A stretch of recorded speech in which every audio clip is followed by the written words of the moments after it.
beneath the bleeding sky of the Danube and the ghosted slopes of the Carpathians, two titans waged their reckoning. When Mehmed II, conqueror of Constantinople, turned his gaze northward, he met Stephen the Great of Moldavia, a prince whose faith outweighed his realm's size. Through strategy and sacrifice, Stephen transformed his very land into a weapon against Ottoman might, turning valleys into graves at Vaslui, where fog became ally and mud devoured invaders. Though empires recorded victory and retreat differently, both understood the truth. Sometimes the most enduring conquest is simply to remain unconquered. In this shadow war between patience and pride, survival itself became triumph. Before dawn, the domes of Constantinople gleamed like hammered gold, catching the first light that bled across the Bosporus. The call to prayer rose through the chill air, echoing against marble and sea. From his palace above the water, Mehmed II listened in silence. The sound pleased him. It was the proof that the city, once called Byzantium, had been claimed, mastered, and remade into the beating heart of his dominion. He had been a conqueror since youth, barely 21, when he broke the walls of Constantinople in 1453 AD. Now, 2 decades later, the empire he forged pulsed outward in every direction. West into the Balkans, east into Anatolia, north toward the glittering line of the Danube. Yet triumph carried its own hunger. Power that does not move begins to die, and Mehmed feared stagnation more than defeat. In the council hall of Topkapi, maps were spread like wounds upon the floor. His viziers traced frontiers with sticks of cedar charcoal. Bosnia subdued, Serbia bound in chains, the islands of the Aegean nearly tamed. Only the northern marches still defied his authority, those cold, pine-covered lands beyond the Danube, where Christian princes ruled from wooden fortresses and prayed to the same god in another tongue. Of these, Moldavia troubled him most. To his treasurers, Moldavia was a line of missing numbers.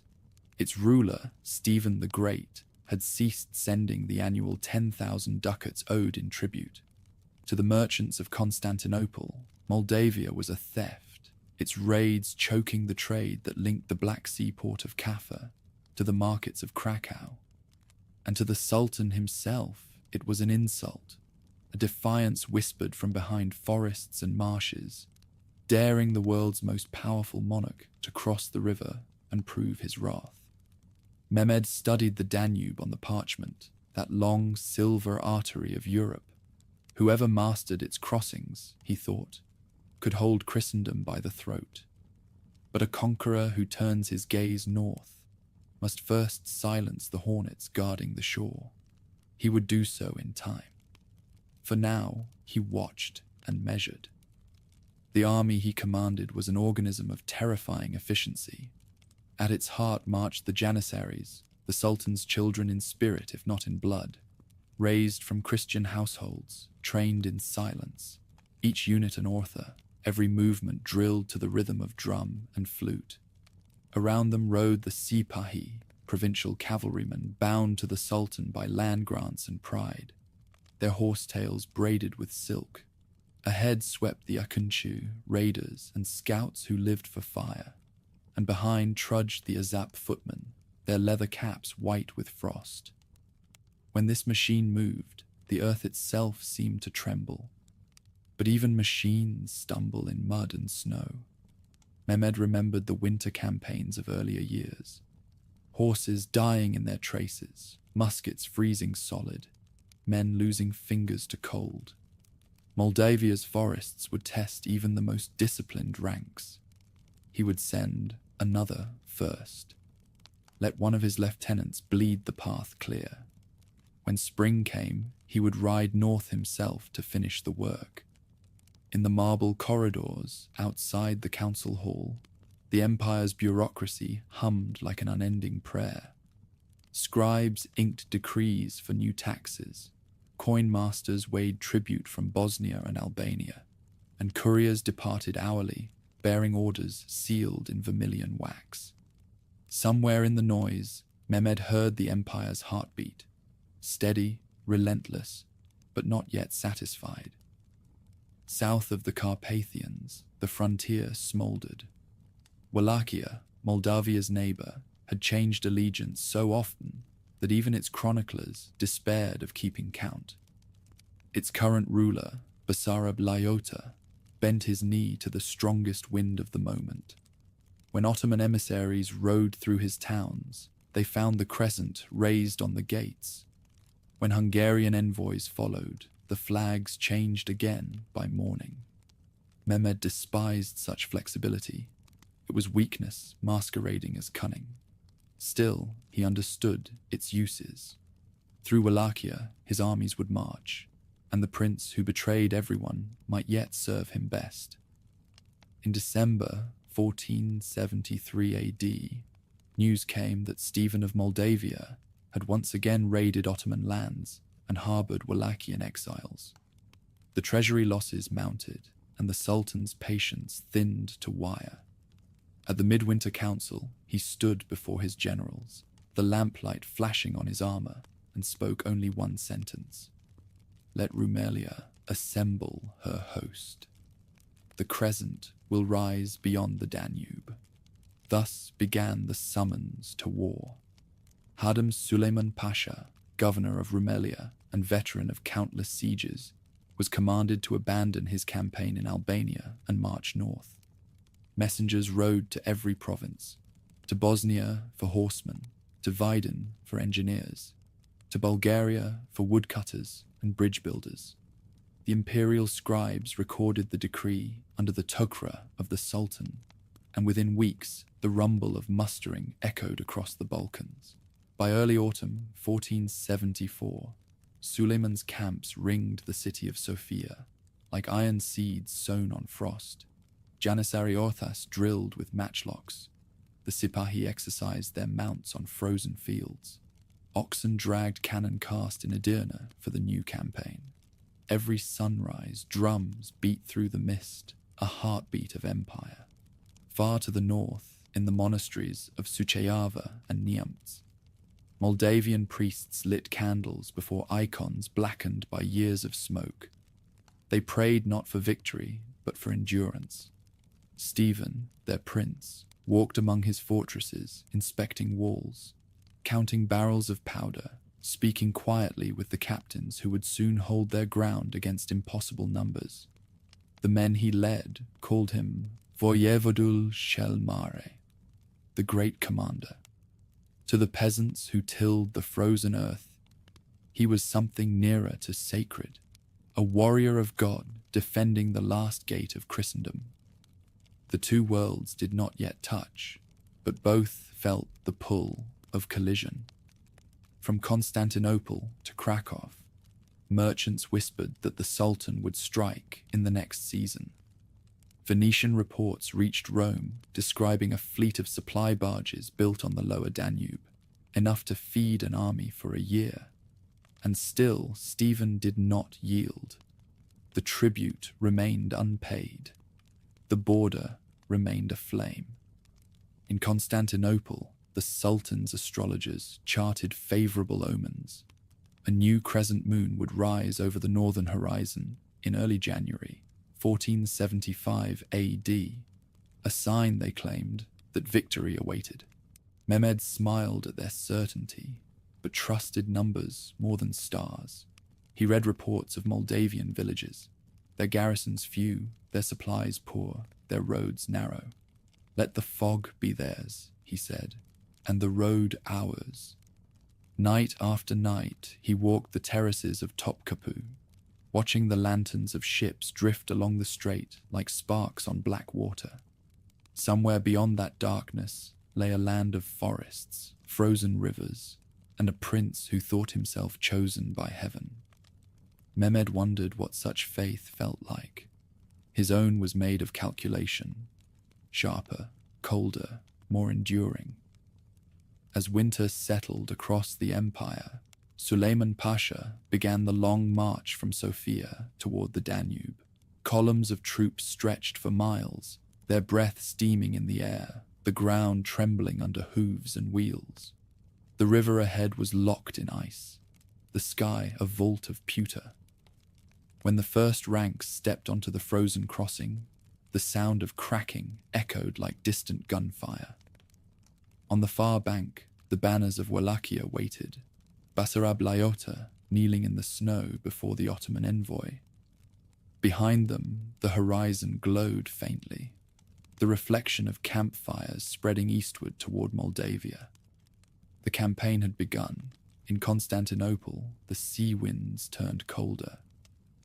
Mehmed stood again at his window, looking north. Somewhere in that darkness, his empire was moving. Tens of thousands of men advancing beneath the same moon that hung above his city. He felt the old thrill return, the one that had filled him on the morning he breached the walls of Constantinople, the moment before history changes shape. The city slept below him, unaware that its emperor had already set his gaze upon a new horizon. Soon the rivers of the north would freeze solid, the valleys would fill with fog, and the empire's banners would cross into a land no map could fully name. The crescent was rising once more, pale and cold against the stars. Its light did not warm, but it reached everywhere. Between the forests and the sea stretched a principality too small to matter on any map, and yet large enough to disturb an empire. Moldavia was a country of rivers and watchtowers, monasteries walled like castles, and hills that guarded their secrets under mist. To the north rose the Carpathians, steep and patient. To the south, the Danube curled like a living border, swollen with thaw. In that narrow corridor between mountain and empire, history found its last line of resistance. At the center of it stood Stephen, Prince of Moldavia, the man his people called Cel Mare, the Great. He had been born amid turbulence and baptized in treachery. His father, Bogdan II, was murdered by his own brother, and Stephen spent his youth in exile, a guest of foreign courts and soldiers. When he returned in 1457 AD, it was not with parchment or pleas, but with 6,000 horsemen lent by his ally in Wallachia, Vlad the Impaler. They crossed the Siret River under storm clouds and struck the usurper at Orbic. By dusk, Stephen had reclaimed his father's seat. The throne he inherited was made of wood and peril. Moldavia's neighbors, Poland, Hungary, and the Ottoman Empire, loomed like wolves around a wounded deer. Tribute flowed north, south, and west in uneven measure, a diplomacy of coin and conscience. Yet Stephen was no mere survivor. He understood that the strength of a small state lay not in its gold, but in the speed of its soldiers and the faith of its people. He began where others hesitated, with reform. The boyars, long accustomed to defying their princes, found their privileges curtailed. The army was remade into two bodies: the Ostea Mica, a standing force of professionals armed with crossbows, lances, and early firearms, and the Ostea Mare, a levy of free peasants summoned in times of peril. From monastery to border fort, new foundries rang with the sound of hammers forging cannon. Stone towers rose along the Siret, the Prut, and the Nesta, each a tooth in a defensive jaw meant to bite down on any invader. Stephen's Moldavia was not rich, but it was disciplined. A network of scouts and messengers threaded through the forests. Riders could carry orders from Suceava to the Black Sea in 3 days. Priests blessed the soldiers before each campaign, sprinkling holy water over helmets still dented from earlier wars. War and faith became indistinguishable, the liturgy of survival. The prince himself lived simply. Chroniclers wrote that he ate from wooden bowls, rode without ostentation, and prayed before each battle. Yet the restraint masked ferocity. In his first decade of rule, he defeated the Hungarians at Bayer in 1467 AD, wounding their king, Matthias I. 3 years later, he crushed the Tatars of the Golden Horde at Lipnik, ending their raids into his northern lands. When Wallachian armies invaded in 1471, he drove them back across the Danube. Every victory was a warning that Moldavia, though small, could not be swallowed whole. Each campaign strengthened his legend. To his soldiers, he was the voivode who rode at the front. To his enemies, the prince who struck from the fog. Even his allies in Poland and Hungary treated him warily, unsure whether they were hosting a saint or a strategist. His council, Puris, Arbor, Haru, Gangur, advised caution, but Stephen's instinct was always motion. If the Ottomans built a bridge, he burned it. If they demanded tribute, he delayed payment until the message itself felt like defiance. And yet, he was not reckless. For a decade, he paid Mehmed II the required gold, calling it the price of peace. But peace purchased with coin is a wound that never heals. As the Ottoman armies pressed further into the Balkans, their envoys arrived in Suceava, bearing new demands for ports, for passage, for obedience. Stephen answered with silence. Then he began to build fortresses closer to the frontier. In 1465 AD, he seized Chilia, a fortified port at the Danube Delta, coveted by every power in the region. It gave Moldavia a window onto the Black Sea and denied the Ottomans an eastern gateway into his realm. Mehmed's response was polite at first, a diplomatic protest, followed by the quiet preparation of armies. Stephen knew what that politeness meant.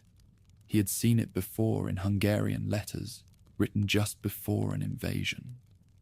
By the early 1470s, the Moldavian court was a paradox, monks copying psalters by candlelight, while engineers tested new bombards in the courtyards outside. Each monastery was both sanctuary and redoubt. At Putna, where the prince planned his burial one day, masons worked by torchlight to finish the stone walls that would shelter relics and soldiers alike.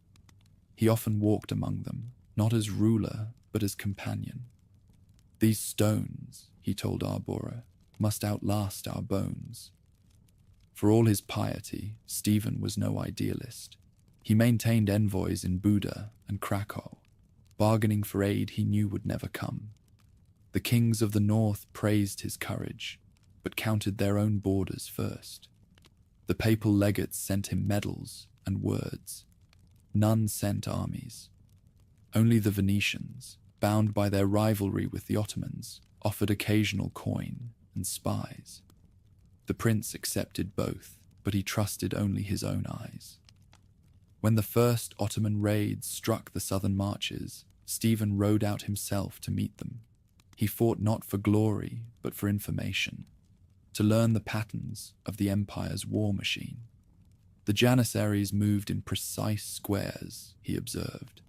Their Sipahi cavalry sought open ground for the charge. He gave them none. Battles were fought in forests where muskets fouled in the damp and ambushes turned clearings into graves. Each skirmish became a rehearsal for the greater storm he knew was coming. The Moldavian winter of 1474 settled early, freezing the rivers solid. Farmers repaired walls instead of ploughing, knowing the empire to the south was gathering. In the nights before Christmas, Stephen held council in Suceava. His captains sat wrapped in fur, steam rising from their cloaks. On the table before them lay a map drawn on rough parchment, marked with rivers and crosses, the sign of faith and of ambush. They will come through Wallachia, Stephen said quietly. They will march through snow, hungry and proud. pride breaks faster than iron. He pointed to a valley near Vaslui, where the Barlad River wound through bog and wood. The ground there was treacherous even in summer. In winter it became a maze of mud and mist. "Here," he said, "we will answer empire with fog." Purus crossed himself.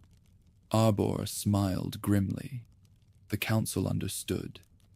Every field in Moldavia was a weapon if one knew how to use it. Outside, the wind howled through the frozen battlements, carrying the distant sound of church bells. Each toll echoed like a heartbeat against the walls. From the monastery towers, the sentries could already see flares burning along the southern horizon. Ottoman scouts probing the borderlands. The war that everyone had feared was no longer a rumor. It was a light in the night sky. In Constantinople, Mehmed II's emissaries prepared their reports. They spoke of Moldavia as a wilderness of stubborn men and broken promises. In Suceava, the prince knelt in the monastery chapel and whispered prayers for those same men. His hand rested on the hilt of his sword, not as a gesture of defiance, but as recognition of the task ahead. Faith and iron were the twin pillars on which his realm stood. One would have to hold when the other faltered. The dawn that followed was cold and silent. Stephen rode from the citadel before the bells ceased ringing, his breath clouding in the morning air. Beneath the hooves of his horse, the frost cracked like glass. Around him, the snow-covered hills lay still, waiting for the thunder of armies. Somewhere beyond those hills, the empire of Mehmed II was already in motion. Soon the Moldavian fortress would be tested again, yet it was not stone or mortar that would be proven. It was the will of its maker. Winter's retreat brought no comfort to Moldavia. The snow melted into black mud that swallowed hooves and wheels, turning roads into rivers.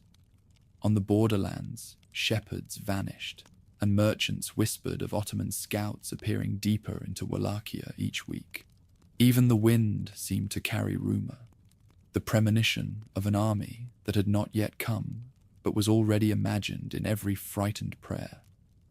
Inside Suceava's stone heart, Stephen the Great walked the corridors with the wary patience of a man who had lived too long with danger.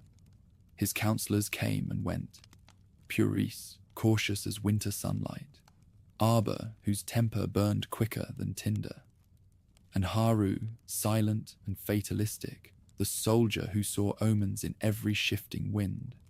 They brought reports of Ottoman spies disguised as traders, of villages stripped bare, of alliances turning to dust. The prince listened, but said little. He knew the pattern of empires. First came the envoys with their polite demands, then the soldiers who made those demands law. His refusal to pay the annual tribute, 10,000 ducats once offered for peace, had transformed Moldavia from vassal to target. To Mehmed II, the silence from the north was rebellion. To Stephen, it was the last language of dignity. In Constantinople, the court seethed with calculations. Treasurers measured losses from the Kaffa-Krakow trade route. Broken convoys, empty warehouses, gold vanished along the Dniester. Mehmed's counselors urged vengeance disguised as order. The Sultan's justice, they called it. The Sultan himself spoke only once. "Let Rumelia march," he said, and his word became law. Hadam Suleiman Pasha, governor of the Balkan provinces, received the decree. A veteran of Shkoda, he understood what it meant to turn imperial ambition into movement. He was ordered to assemble the armies of Rumelia, Janissaries, Sipahis, Akancha raiders, Azap infantry, and Balkan auxiliaries, and march north when the frost broke. Wallachia's prince, Basarab Lyota, would guide them through his territory, eager to prove loyalty by betraying kin. Stephen's country began its own preparation. quieter, but no less methodical. The Oestier Micah, his standing force, drilled on the plains near Vaslui, while the Ostier Mare, the peasant levy, dismantled bridges, emptied barns, and hid livestock in the forests. "We shall starve them before we strike them," Stephen told his council. "Their hunger will fight for us." Messengers galloped along the forest tracks, spreading coded orders to the watchtowers. 2 beacons if Ottoman scouts crossed the border, 3 if the invasion began. Across Moldavia, churches turned into armories. Monks blessed blades instead of plows. The monasteries became fortresses of prayer and powder. Intelligence was the prince's sharpest weapon. His spies in Wallachia fed false reports to Ottoman agents, tales of famine, mutiny, and sickness. Suleiman's scouts brought these rumors south, and the Pasha believed what he wished to believe, that the northern realm was collapsing on its own. "Let them think us broken," Stephen said. "The trap is strongest when the hunter feels safe." Still, he sought allies. Envoys rode west with appeals written in the language of faith. In Krakow, Poland's King Casimir offered condolences but no men. In Buda, King Matthias I praised Stephen's courage while guarding his own borders. Even the Pope, who called him Athleta Christi, sent only a letter of blessing. The Christian world preferred admiration to assistance. Only Venice extended a hidden hand. Venetian merchants, stung by Ottoman sieges on the Adriatic, sent money and a few engineers. Some Hungarian mercenaries arrived seeking fortune. By autumn of 1474, the Moldavian banners counted nearly 40,000 souls. A patchwork of peasants, Szekely infantry from Transylvania, Polish cavalry, and a hardened corps of native soldiers. They lacked splendor, but not resolve. Far south, Constantinople moved as if guided by a single heartbeat. Forges in Edirne poured bronze for new cannon. Dockyards along the Black Sea prepared barges for the Danube crossing. Suleiman reported that his strength might reach 60,000 men, perhaps more if the Wallachians joined promptly. Mehmed's reply was cold. "Bring me the voivode in chains." Alive, if convenient. As frost crept over the Balkans, Suleiman's army gathered around Sofia, a forest of tents stretching beyond sight. Drums marked the hours. The Janissaries drilled in rigid squares. The Sipahi cavalry tested their horses on frozen fields. Engineers built bridges from pine and prayer. Beneath the sound of marching rose an unease that no discipline could silence. Too many remembered the hunger of Shkoda and the mountains that devoured armies whole. In the north, Moldavian scouts watched the distant glow of campfires and the glint of armor through fog. When their reports reached Suceava, Stephen only nodded. "So it begins," he murmured. Orders followed swiftly. Civilians to retreat into the mountains, wells to be poisoned, storehouses burned. By the time the invaders crossed the Danube, the land would greet them with emptiness. The first clashes came near Galatsi, sharp, brief engagements in the mist. Ottoman advance parties met Moldavian riders, who struck like shadows and vanished into woods. Behind them, villages burned to deny the enemy shelter. Priests remained behind to bless the dying. "Better ashes than chains," one murmured as he barred his church door. By December, Suleiman's host reached the river. Ice floes drifted beneath a pale moon, while engineers hammered pontoons into place. The sound carried across the water like the beating of war drums. On the far bank, Moldavian sentries watched from the forests, torches cupped in their hands. The invasion had begun. In his citadel, Stephen climbed the watchtower at dusk.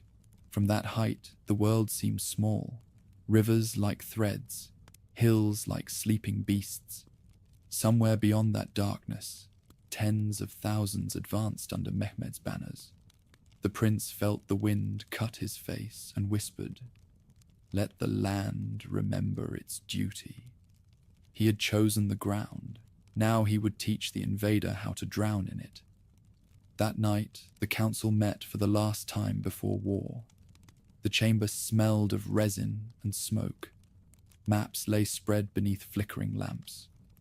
"They will cross through Wallachia within a fortnight," Stephen said.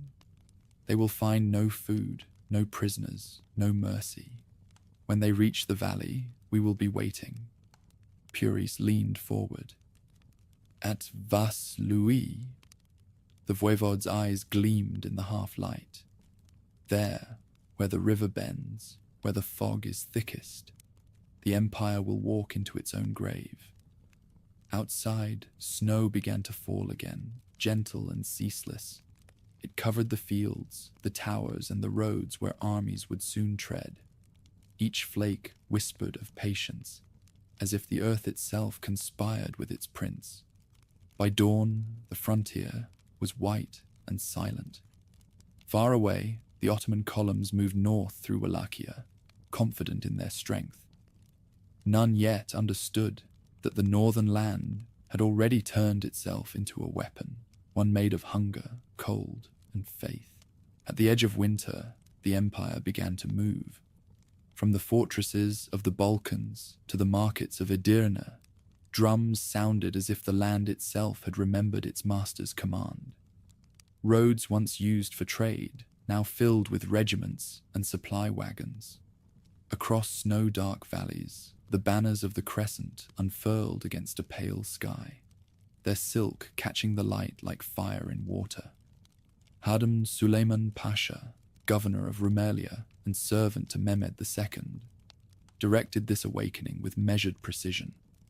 He was a soldier of discipline rather than glory, a man who understood that conquest depended less on passion than on logistics.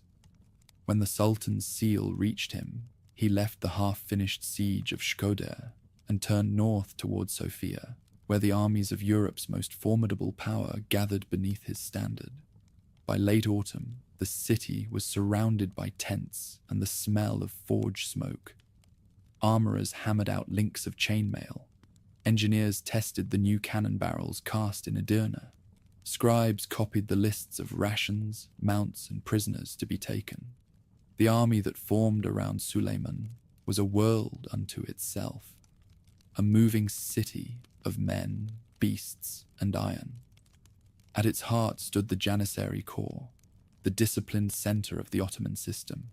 Each author drilled twice daily, firing matchlocks into straw targets until the valley filled with smoke. Around them assembled the Sipahi cavalry, land-holding warriors in lamellar armor, whose pride was as sharp as their scimitars. In the vanguard ranged the Akunchu, light horsemen who carried little besides their bows and their hunger for plunder. Behind them trudged the Azaps, barefoot infantry who built bridges, dug trenches, and filled the dead silence between battles with muttered prayers. From the mountains of Bosnia came auxiliary troops hardened by siege, and from the plains of Bulgaria came engineers who could raise a pontoon bridge in a single day. When the columns were counted, even the Pasha doubted the scribes' totals. 60,000 at least, perhaps as many as 90. With Wallachian contingents promised by Prince Basarab Laiota, the host might reach 100,000. The numbers were less important than the certainty that it would be enough. The army began its march at dawn, a slow pulse of movement across the frozen earth. Hooves struck sparks from the ice. Wheels screamed against the ruts of the road. The route led northeast through the valleys of the Balkan range, then down toward the Danube, where the empire's borders met the Christian frontier. Even before the first bridge was crossed, men fell ill from the cold, and horses stumbled under the weight of guns still slick with frost. Yet discipline held. The Janissaries marched in silence, their pace unbroken. In every village they passed, the inhabitants watched from shuttered doorways. Some offered bread, others fled into the woods. Those who remained saw more than an army. They saw empire made flesh, its rhythm that of inevitability. South of the Danube, Suleiman paused at Vidin to gather his Wallachian allies. Basarab Lyota greeted him with banners raised and a retinue too large to be trusted. Behind the smiles lay fear. Behind the feasts lay calculation. The Wallachian prince knew that serving the Sultan might save his throne for a season, but never for a lifetime. Even so, he brought 15,000 men to the muster, their armor patched, their loyalty uncertain. They marched at the tail of the Ottoman columns, a shadow following its owner. By the first week of December 1474 AD, the army reached the river. The Danube was frozen in places, its surface glistening like dull silver beneath the winter sun. Engineers chopped channels through the ice, anchoring pontoons to create a bridge, half timber, half miracle.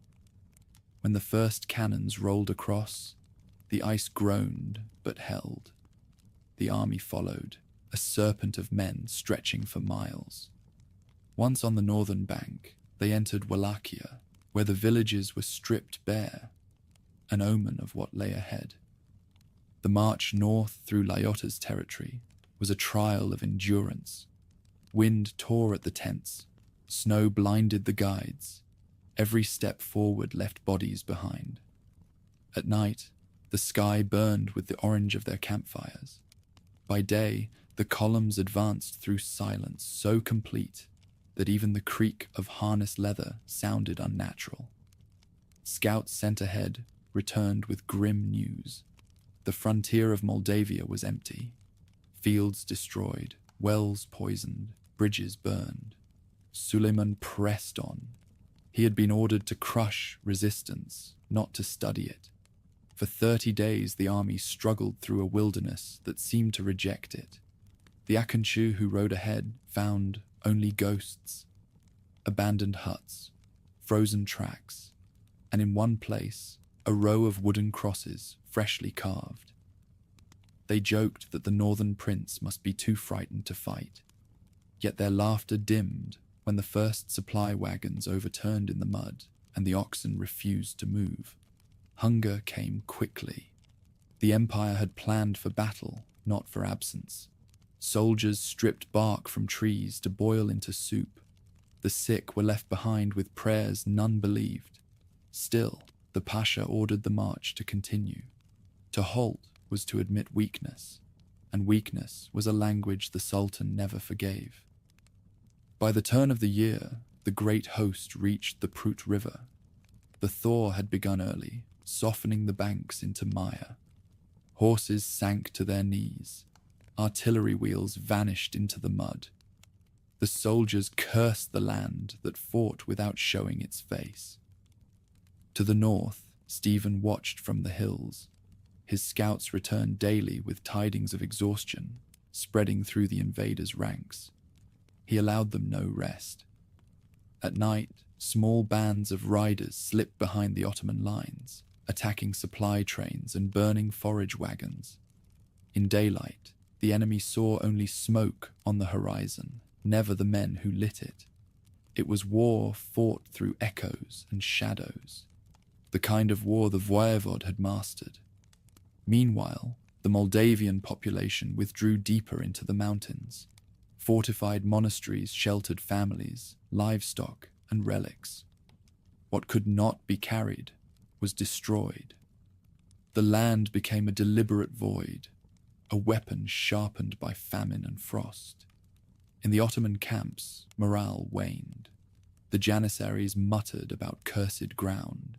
The Sipahi quarreled over rations, and the Akunchi, once eager for plunder, found nothing to steal. Even Suleiman, whose discipline was legend, felt the strain. Yet retreat was unthinkable. He pushed northward, convinced that one decisive engagement would restore his men's courage. When scouts reported untouched villages near Vaslui, fields unburned, roofs intact. He saw it as a sign that fortune had turned. Against the advice of his officers, he ordered the army forward, intending to rest there before striking at Suceava. The ground seemed firm enough, the fog no thicker than before.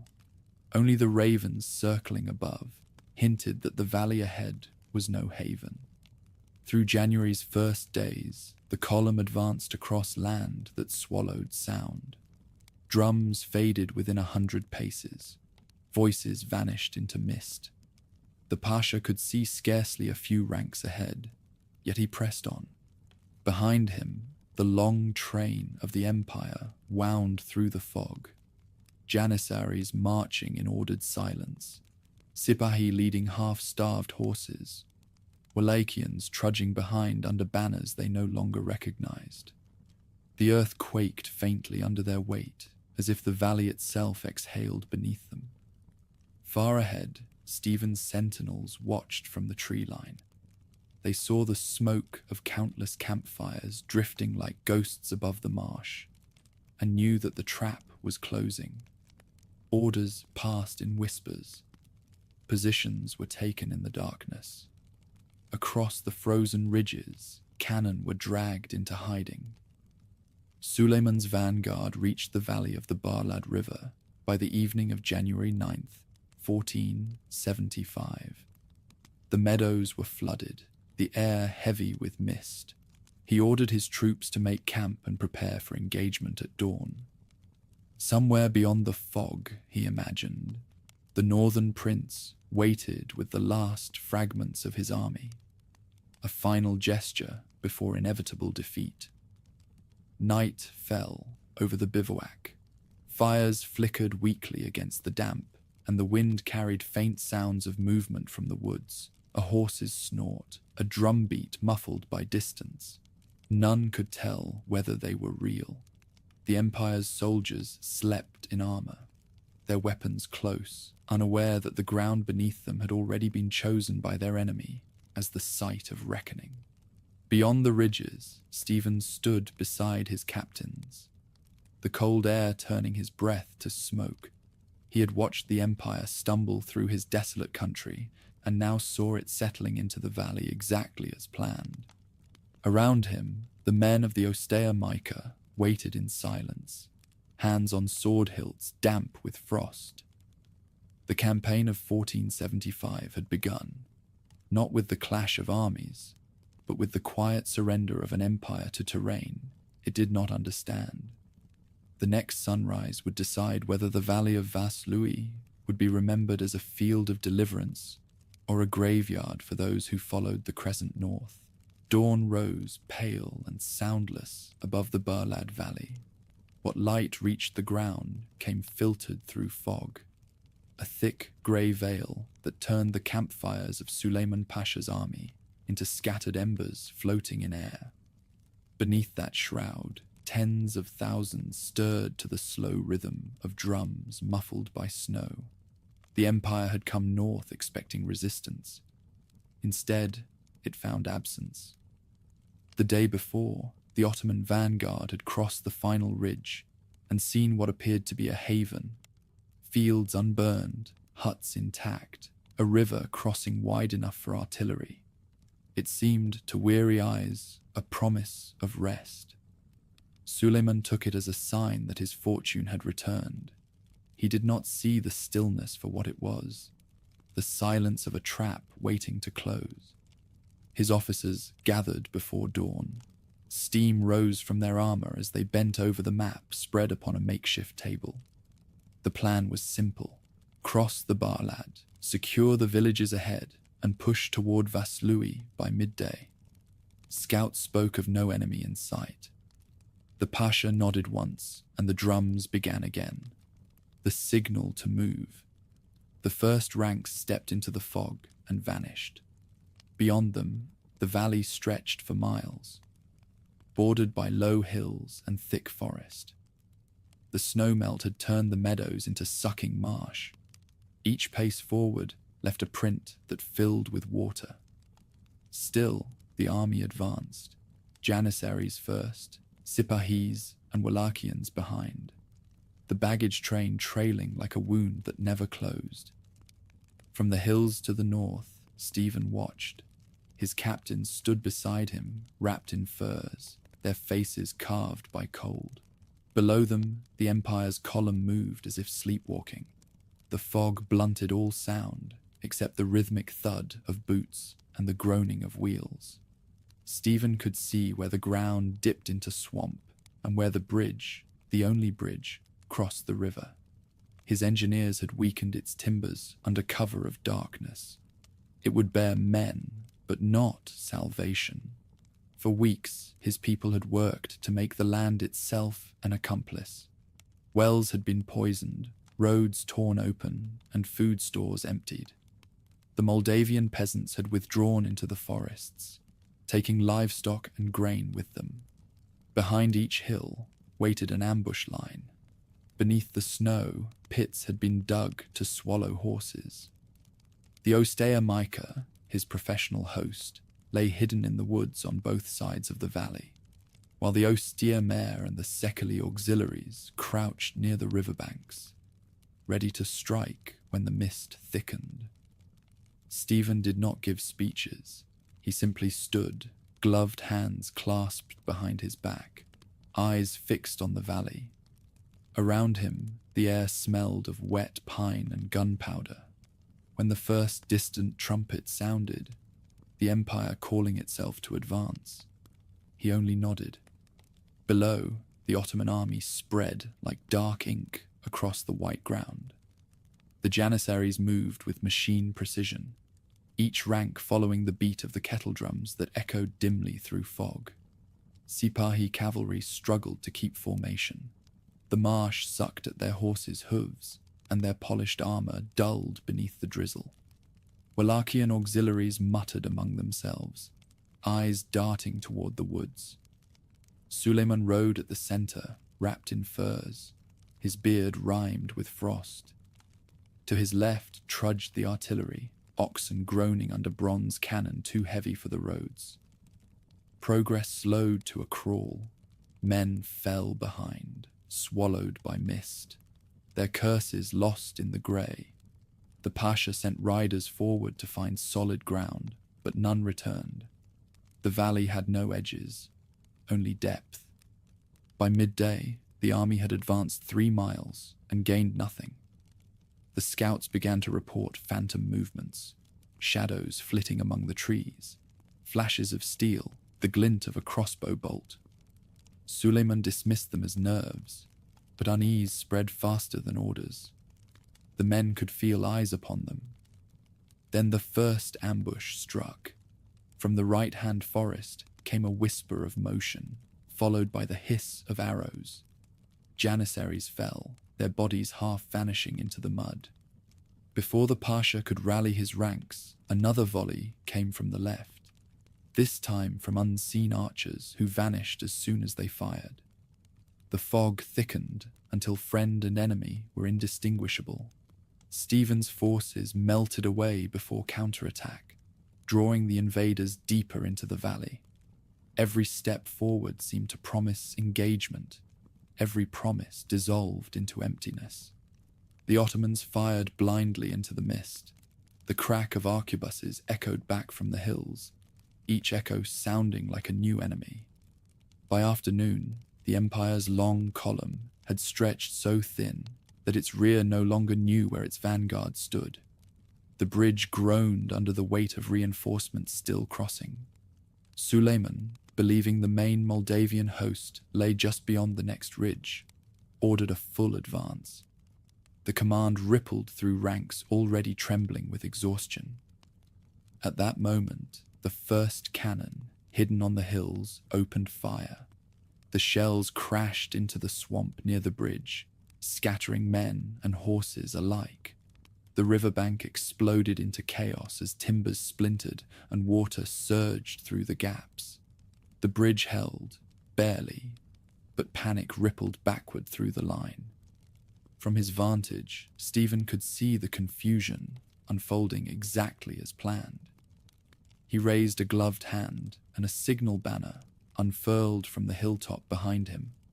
Horns sounded once, a low, rolling note that carried through the fog. Across the valley, other horns answered.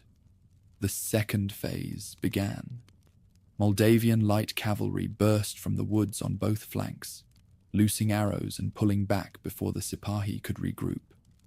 The Janissaries tried to form ranks, but the ground betrayed them. Every step forward was swallowed by mud. Cannon fire continued from the hills, striking at the bridge in the rear. In the mist, the Empire's order dissolved. Through the confusion, Suleiman tried to impose discipline. He called for his standard, ordered his Janissaries to push forward, and shouted for the Sipahi to outflank the enemy. None could see where the enemy was. Voices answered from the fog, commands in Turkish, then in a foreign tongue, and no one could tell which were true. As evening approached, the wind shifted, carrying with it the low rumble of Moldavian drums. Their rhythm was irregular, almost mocking, echoing from every direction. Trumpets followed, not imperial ones, but rough, handmade horns that blared from within the trees. The sound confused direction itself. Men turned their weapons towards shadows and fired at smoke. By nightfall, the Ottoman campfires were burning in isolation, each surrounded by a small circle of frightened men who could not see the others. Suleiman ordered the drums silenced, hoping to hear where his enemy lay. The silence that followed was worse. In the woods, Stephen's captains prepared for the morning. Arbor directed the Shekeli detachments to flood parts of the meadow by diverting the river. Puras rode the lines, ensuring no torchlight betrayed their positions. The voivode himself walked among his soldiers, his boots sinking into the cold mire. He spoke little, only words of caution, not glory. His men understood that patience, not fervor, would win this war. The fog thickened again as darkness deepened. Across the valley, the Empire's soldiers shivered under wet cloaks. The Janissaries prayed aloud, their voices swallowed by mist.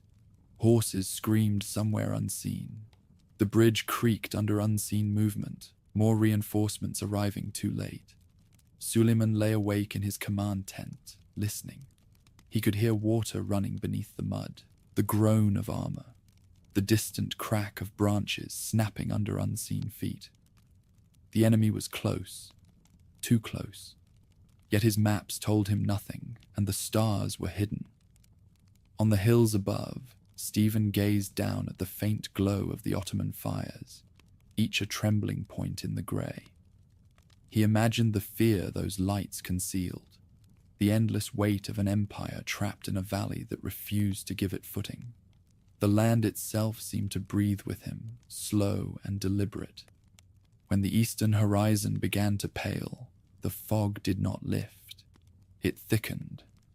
The river's surface gleamed faintly under the dawn, and the Ottoman army stirred once more, unaware that every path before them led deeper into the snare. The land had done its part. Now the killing would begin. Morning broke over the Barlad Valley, though no one saw it. The fog lay so thick that the sun seemed a rumour, its light filtering through like the glow of embers buried in ash. The Ottoman camp stirred to life, but not to order. Men stumbled between tents that had half sunk into mud, their breath steaming in the cold air. The kettle drums that usually summoned formation beat faintly, as if the empire itself had lost conviction. Suleiman Pasha rose from a night without sleep. His eyes were rimmed red. His hands shook from cold and fury. Somewhere ahead, beyond the mist, he was certain Stephen waited, that elusive prince who had turned the north into a maze of ghosts. The Pasha's patience was a thread pulled taut. He would break this silence by force. Trumpeters sounded the advance. Columns formed where they could.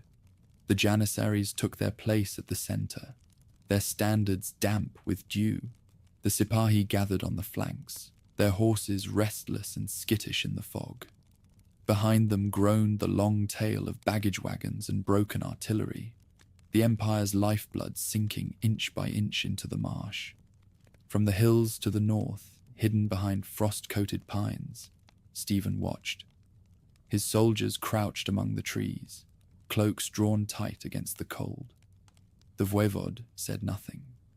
His captains, Puris, Arbor, and Haru, stood nearby, each knowing the plan by heart. The valley below would become a funnel of death. Once the enemy had entered, there would be no retreat, no breath, no salvation.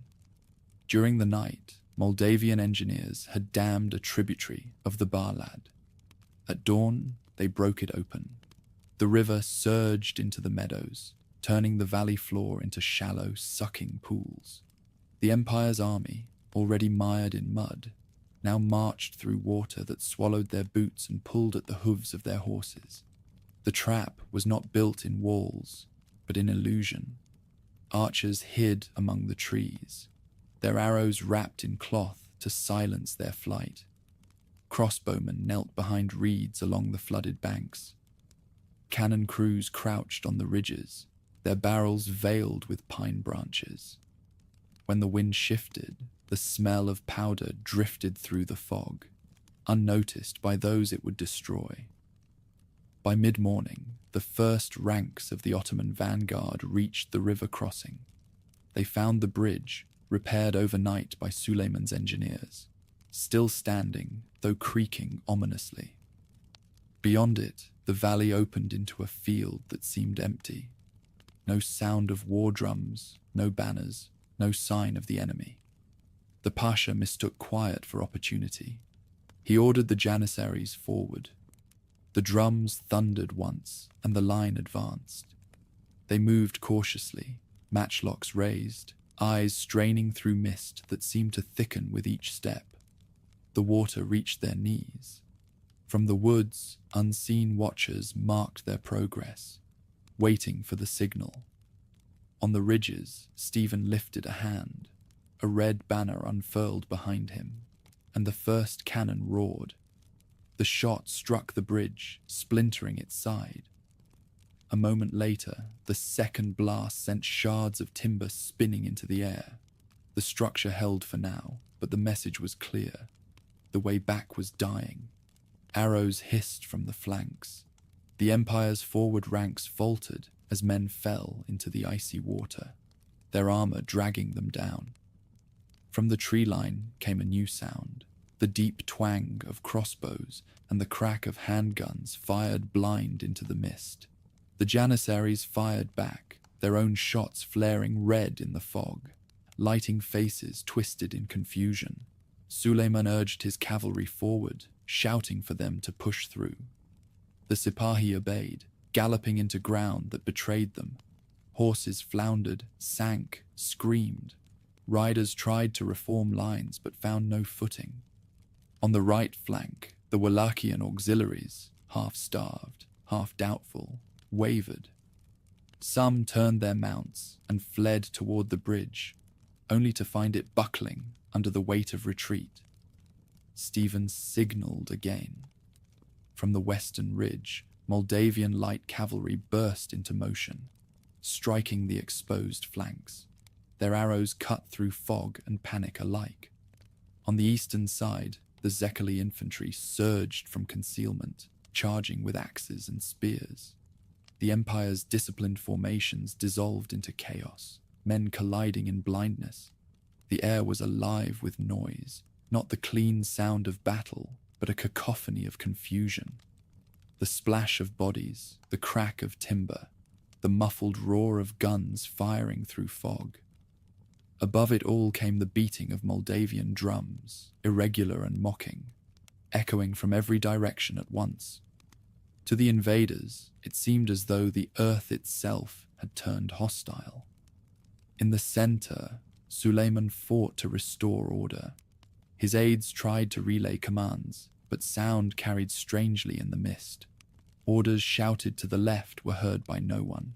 Signals from the rear arrived too late. When he attempted to rally his janissaries for a forward push, cannon fire from the northern ridge tore into his flank. The Empire's precision, its greatest strength, had become its prison. Arba's detachment advanced through the trees, crossbows replaced by sabres. The water reached their thighs, the cold numbed their feet, yet they moved with purpose, striking isolated pockets of Ottoman infantry before vanishing again. The forest itself seemed to devour the Empire's men, one handful at a time. Meanwhile, on the southern slope, Puris's archers kept up their barrage, each volley measured by rhythm rather than sight. They could not see the enemy, only hear the chaos below.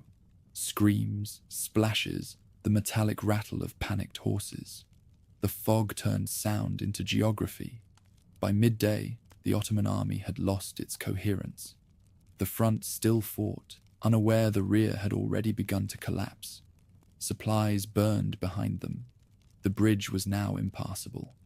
Suleiman's lieutenants begged him to withdraw while a path remained. The Pasha refused, certain that one more charge would break the Moldavian lines. Stephen waited until that charge began. He watched the Empire commit its final strength into the flooded valley, its banners barely visible through the mist. Then, with quiet precision, he raised his arm one last time. From the high ridge behind him, the heavy cavalry, the Boyar Guard, thundered down the slope. Their horses struck the mud like an avalanche. At their head rode the voivode himself, sword drawn, cloak snapping in the cold wind. The impact was catastrophic. The Ottoman rear, already panicked, disintegrated. Those who turned to fight found nowhere to stand. Those who fled drowned in the rising waters. The Moldavian cavalry drove deep into the enemy's center, cutting through disordered ranks. Arrows followed them, fired blind but sure. Somewhere in the chaos, Suleiman's standard fell. The Empire's heart faltered. When the fog shifted briefly, the valley revealed its shape, a wound filled with smoke and bodies. The river ran dark with silt and blood. Across that landscape, the Sultan's proud army broke apart in convulsions of terror. Stephen pulled his horse to a halt on a low ridge and looked down. The drums ceased. The wind carried the faint, dying clang of armor. His men continued their work, not in frenzy, but in grim efficiency. It was not victory yet. It was extermination. By evening, the fog thickened again, hiding the dead from the living. The sound of combat dwindled to isolated cries. Suleiman, wounded and desperate, ordered the remnants of his guard to hold the bridge, but it was gone. Some tried to swim the river. The current took them. Others fled into the forests, where they vanished as surely as if the earth had swallowed them. The valley grew quiet. Smoke drifted low over the water, mingling with mist. The once ordered army of the Sultan had become a memory, erased almost as soon as it was made. Stephen dismounted. Mud clung to his boots. Around him, the faces of his captains were pale with exhaustion and disbelief. They had seen empires before, but never one undone so completely. Night descended. Fires were lit on the ridges, not for warmth, but to find the wounded. The smell of powder and wet soil hung in the air. Beneath the smoke, the Barlad flowed slowly, carrying away fragments of armor, broken spears, and the silence of those who would never rise again. The battle was not over, but the outcome was. The valley of Vaslui, once a quiet stretch of meadow and marsh, had earned a new name among the living, the Valley of Death. January 10th, 1475. A.D. Dawn tried to rise and failed. The fog in the Barlad Valley thickened into a substance men could breathe and choke on, a grey wall that made each soldier a stranger to the next. Frost glassed the reeds. The river moved like dull iron. Somewhere within that whiteness, trumpets throbbed a slow, misleading pulse. Suleiman Pasha sent the signal to advance. Kettle drums answered, a heartbeat swallowed at once by mist. The Janissary Centre stepped off first, matchlocks cradled, blades at the belt, officers' staves tapping cadence that no one could see. To either side, Sipahi squadrons urged uneasy horses through sucking ground, nostrils flaring at a smell of wet powder drifting from the unseen hills. Behind, the long tail of baggage, guns, and Wallachian auxiliaries struggled forward over a bridge already complaining under the weight of empire. From the northern ridge, the trap watched itself being filled.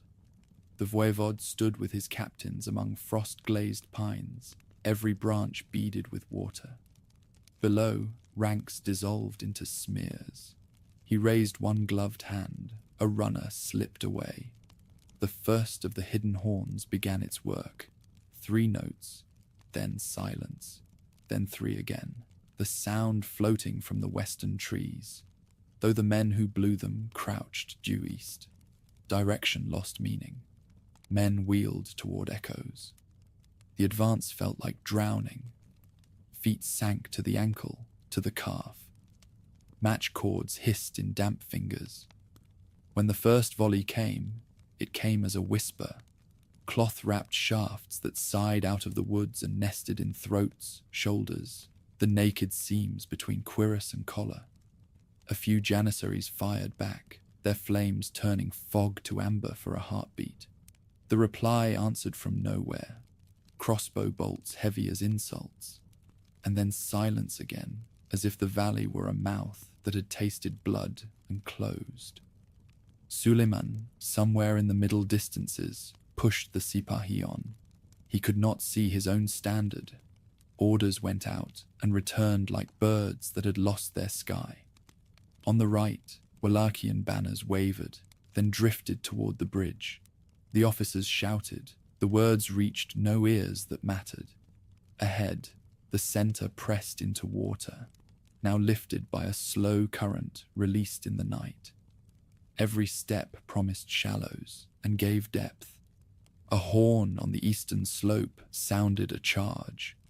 The janissaries, mouths set beneath their moustaches, dressed ranks by faith more than sight, and moved to meet it.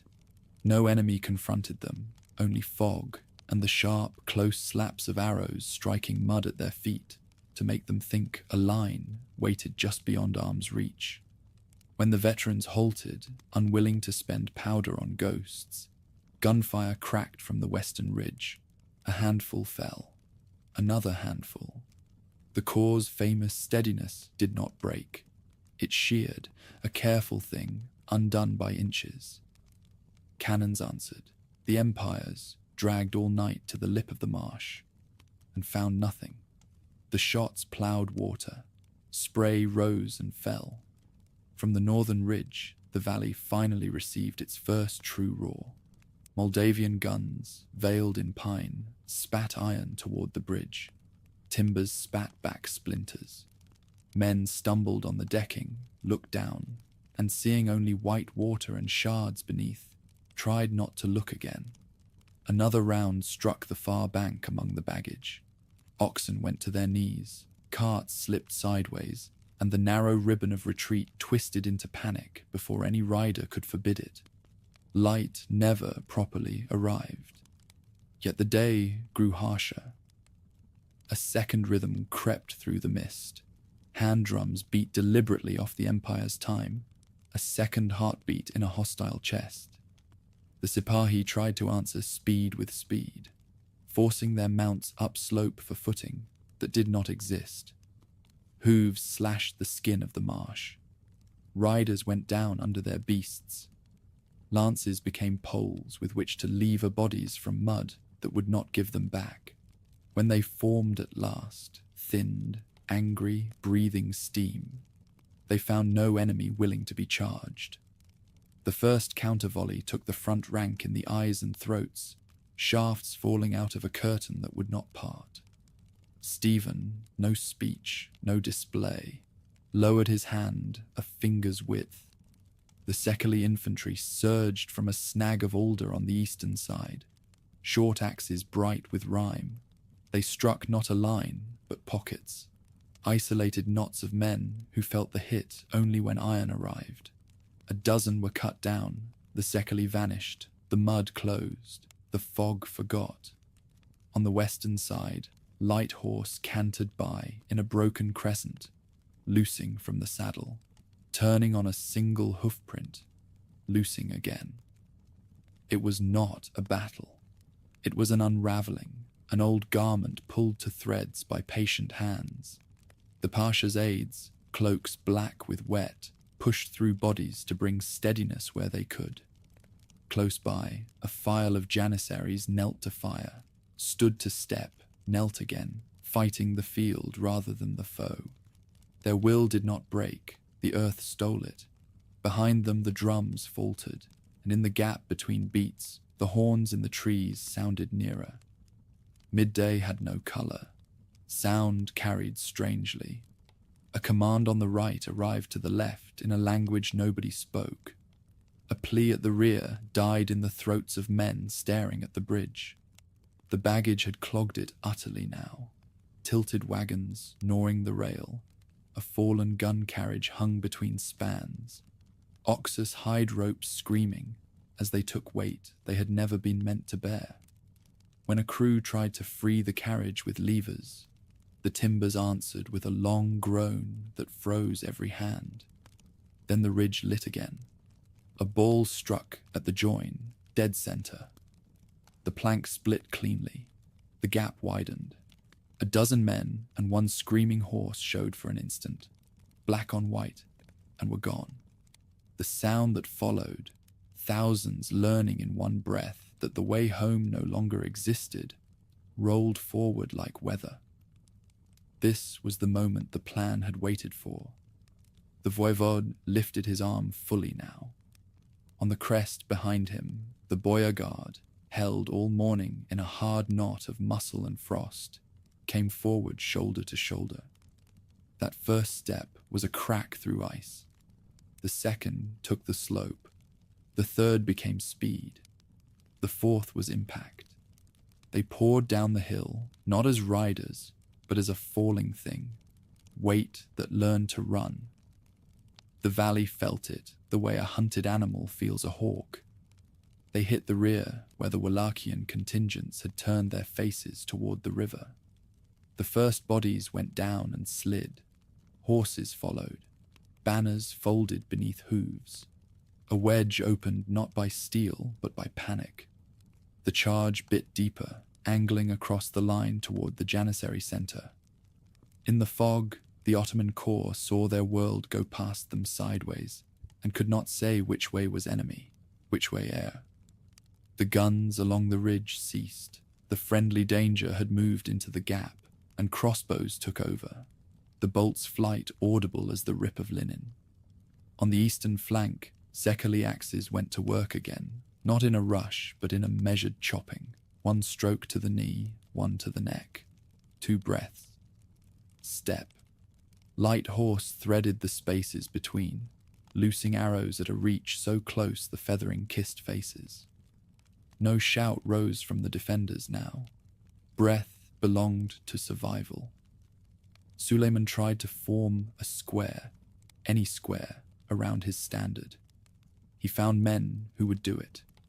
The first side set shields, the second brought spears down, the third closed its files, and the fourth slid in the mud and left a seam. The seam widened. A rider in a fur-lined cloak, no plume, no flourish, drove the seam open with his mount's breast and blade. Steel went up, steel went down. The square bent, not outward, but inward, a thing folding in on the space it could no longer defend. At the bridge, there was no bridge. Men plunged and came back choking, their mail coats dragging them like anchors. Others, stripped to shirts, tried the current and vanished. Teams hacked at the wreckage with axes and found only water. The river asked for names and learned none. Somewhere in that collapsing maze, the Pasha's voice still worked, He gathered a knot of veterans, the ones whose eyes measured distance rather than terror, and pushed toward the right in hopes of finding ground that would hold. A handful won it. The rest slipped back into the sucking cold. The standard went down. The hand that held it tried to rise and could not. The cloth lay on water, the crescent dark as blood. The valley breathed once, long and slow, and the empire exhaled men. They came away in streams that found every hollow and filled it. Where a stump offered height, fighters clung and swung until the crowd took them. Where a cart offered shelter, bolts found the gaps. Behind, on the ridge, the boyar guard checked, reformed, and drove again, less charge than tide. In front, the janissary files that remained intact backed step by step, keeping their faces to the teeth. They did not run. They died, as though dying were a drill to be executed cleanly. The fog opened for a heartbeat. From the northern height, the whole design showed itself. River, marsh, broken causeway, black knots where men still fought, long pale streaks where men lay in water. Then the view closed, and the world returned to breath and touch. Leather strings slick with blood, a stirrup lost, the warm reek of a gelding's flank, the taste of powder on the tongue. Afternoon had no edge. The field thinned itself. Sound scaled down from thunder to hammering to a vast, ragged whisper. The valley accepted what it had been given. Crows came down in confidence. The living did not see them. Near sunset, if there was sunset behind that lid, the horns ceased. Drums stopped answering drums. The last shot sounded like doors closing far down a corridor. In the sudden quiet, the snow began again. Flakes heavy enough to stick to hair, to lashes, to the black ribs of arquebus barrels cooling in hands that had forgotten to release them. On the ridge, the prince sat his horse and listened. He did not wait for cheer. None came. Cheer belongs to stories told later, in houses. What remained was work. Fires kindled not for warmth, but for search. Names called for men who could no longer answer. Mercy where mercy could be given, iron where it could not. Night, or what passed for it, took the valley. Torches limned shapes half in water. The river carried away splinters of plank and small, unclaimable things.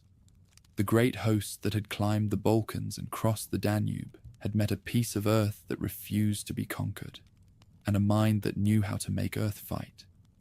By the time stars returned, faint needles above a lid of cloud, the rout had begun at the edges and would, by morning, have a direction. Men who had believed themselves part of an unbreakable engine turned each for himself, slipping north, south, anywhere that was not here. The prince's riders were already moving, their hoofbeats muffled on soaked ground, their lanterns covered. What the valley had not finished, pursuit would. The day that never brightened had ended, and with it ended certainty. In the record books of empires, numbers would be written and rewritten. In the letters that followed, defeats would be explained by fog, bridges, chance. But the truth lay under a skin of snow.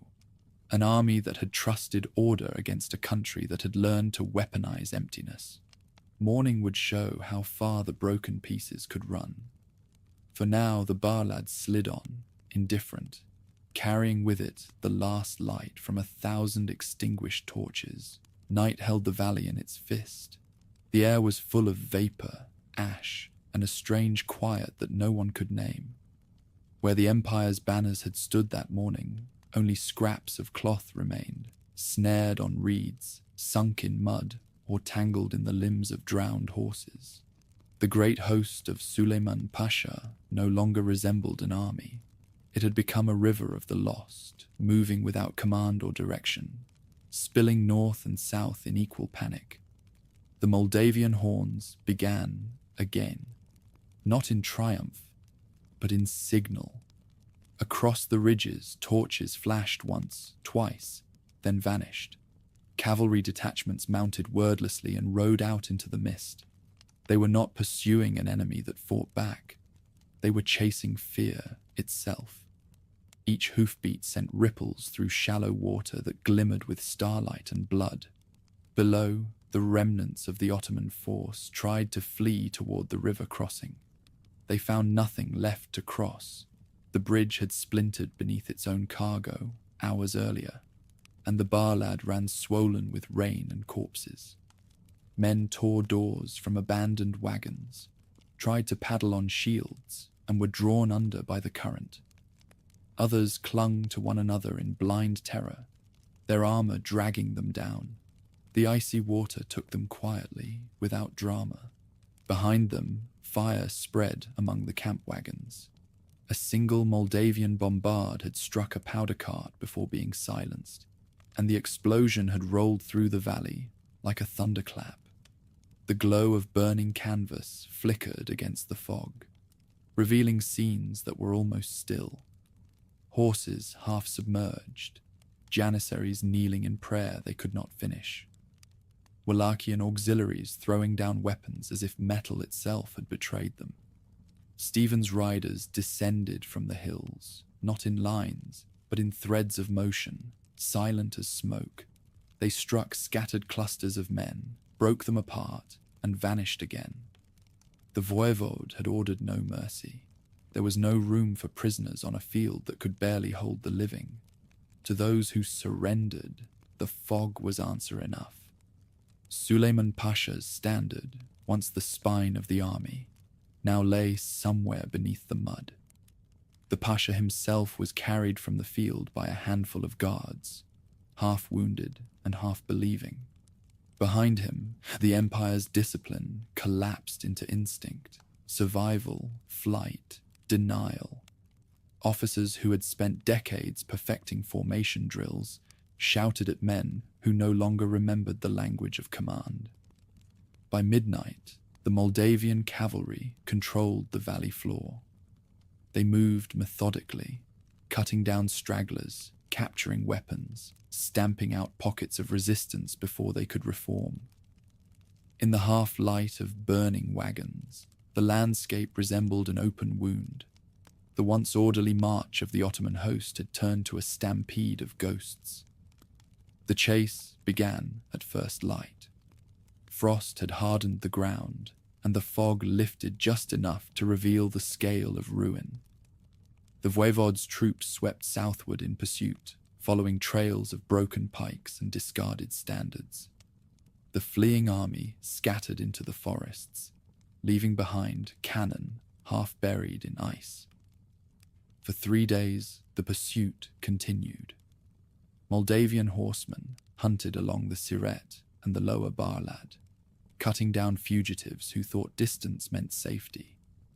The countryside that had seemed empty before the battle now filled with the sound of slaughter. Wolves followed the column, patient and untroubled. Those few who reached Wallachia spread word that the world had ended. They spoke of fog that moved like a living thing, of forests that spat arrows, of a river that ate men whole. Their fear travelled faster than they did. Even Basarab Lyota, who had once sworn loyalty to the Sultan, fled south ahead of them, his banners hidden, his men refusing to turn back. On the ridges, Moldavian infantry stripped the dead and salvaged weapons. The cannons were hauled onto higher ground as trophies. When the fog cleared completely, the true magnitude of victory emerged. The valley was carpeted with bodies, thousands of them scattered in lines that still hinted at the formations they had once been. The river had turned sluggish with debris. In places, its banks steamed as the frost thawed over the dead. Stephen rode down from the hills at noon. His horse picked its way carefully through the wreckage. The air smelled of iron and wet ash. Here and there, wounded soldiers raised their hands. A few were granted the priest's blessing before being left to the cold. The voivode said nothing. His captains followed in silence, their faces pale with disbelief. No one cheered. The noise of the crows was the only applause. Messengers rode out carrying word of the triumph. Letters would soon reach Krakow, Buda, and Rome. They would speak of 40,000 slain, of a host broken by faith and frost. The numbers would change with each retelling, but the awe would not. In the Moldavian camp that night, the priests sang the Te Deum over a valley that could no longer echo. While the victors gathered what the dead had left behind, the last fragments of the Empire's army stumbled toward the Danube.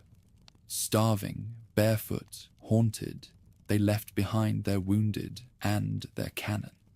In the frozen dawns that followed, peasants found them wandering the plains, soldiers without swords, pilgrims without destination. The chroniclers of the age would argue over the toll. Jan Długosz, in his Latin chronicle, wrote that 45,000 Turks had perished, calling it divine vengeance. The Venetian envoys repeated the figure with disbelief and admiration.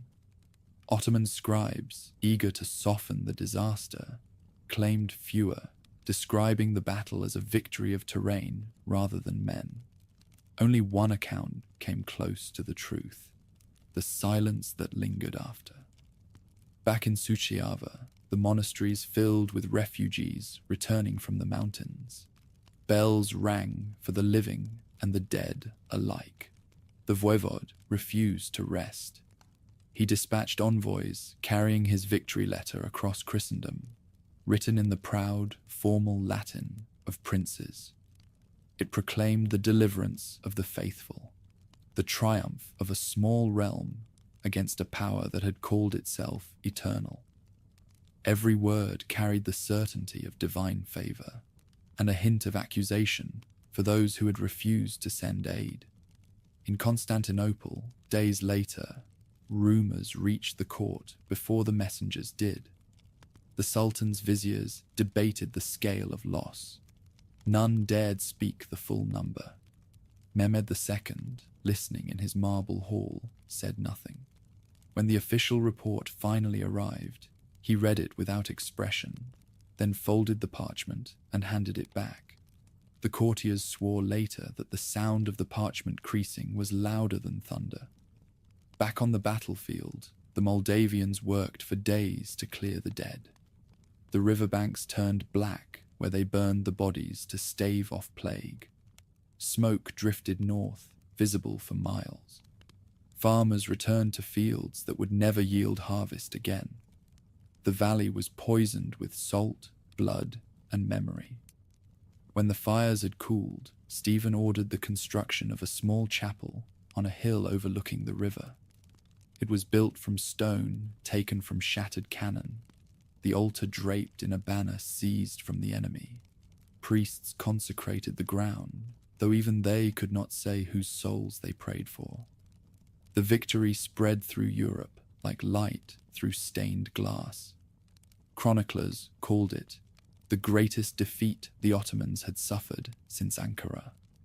In Rome, the Pope praised Stephen as Athleta Christi, champion of Christ.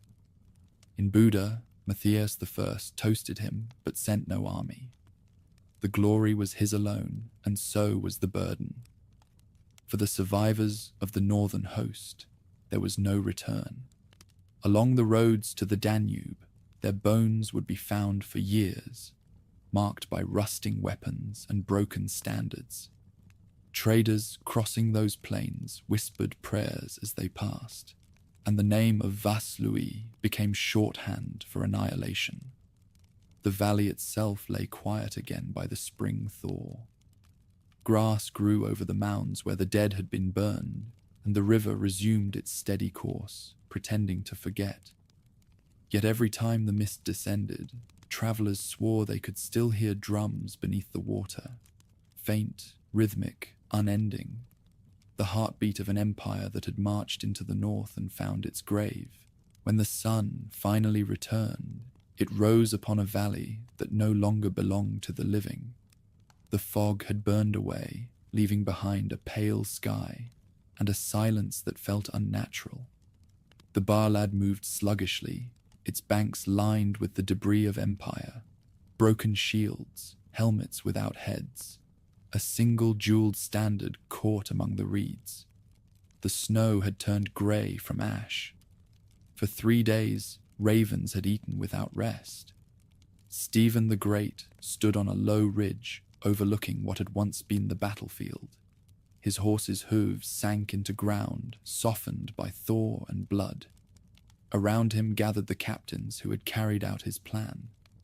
Arbora, with his arm bound in linen, Puris still streaked with soot, Haru riding silent, his eyes fixed on the smoke below. None spoke. There was nothing left to say. The valley stank of iron and salt.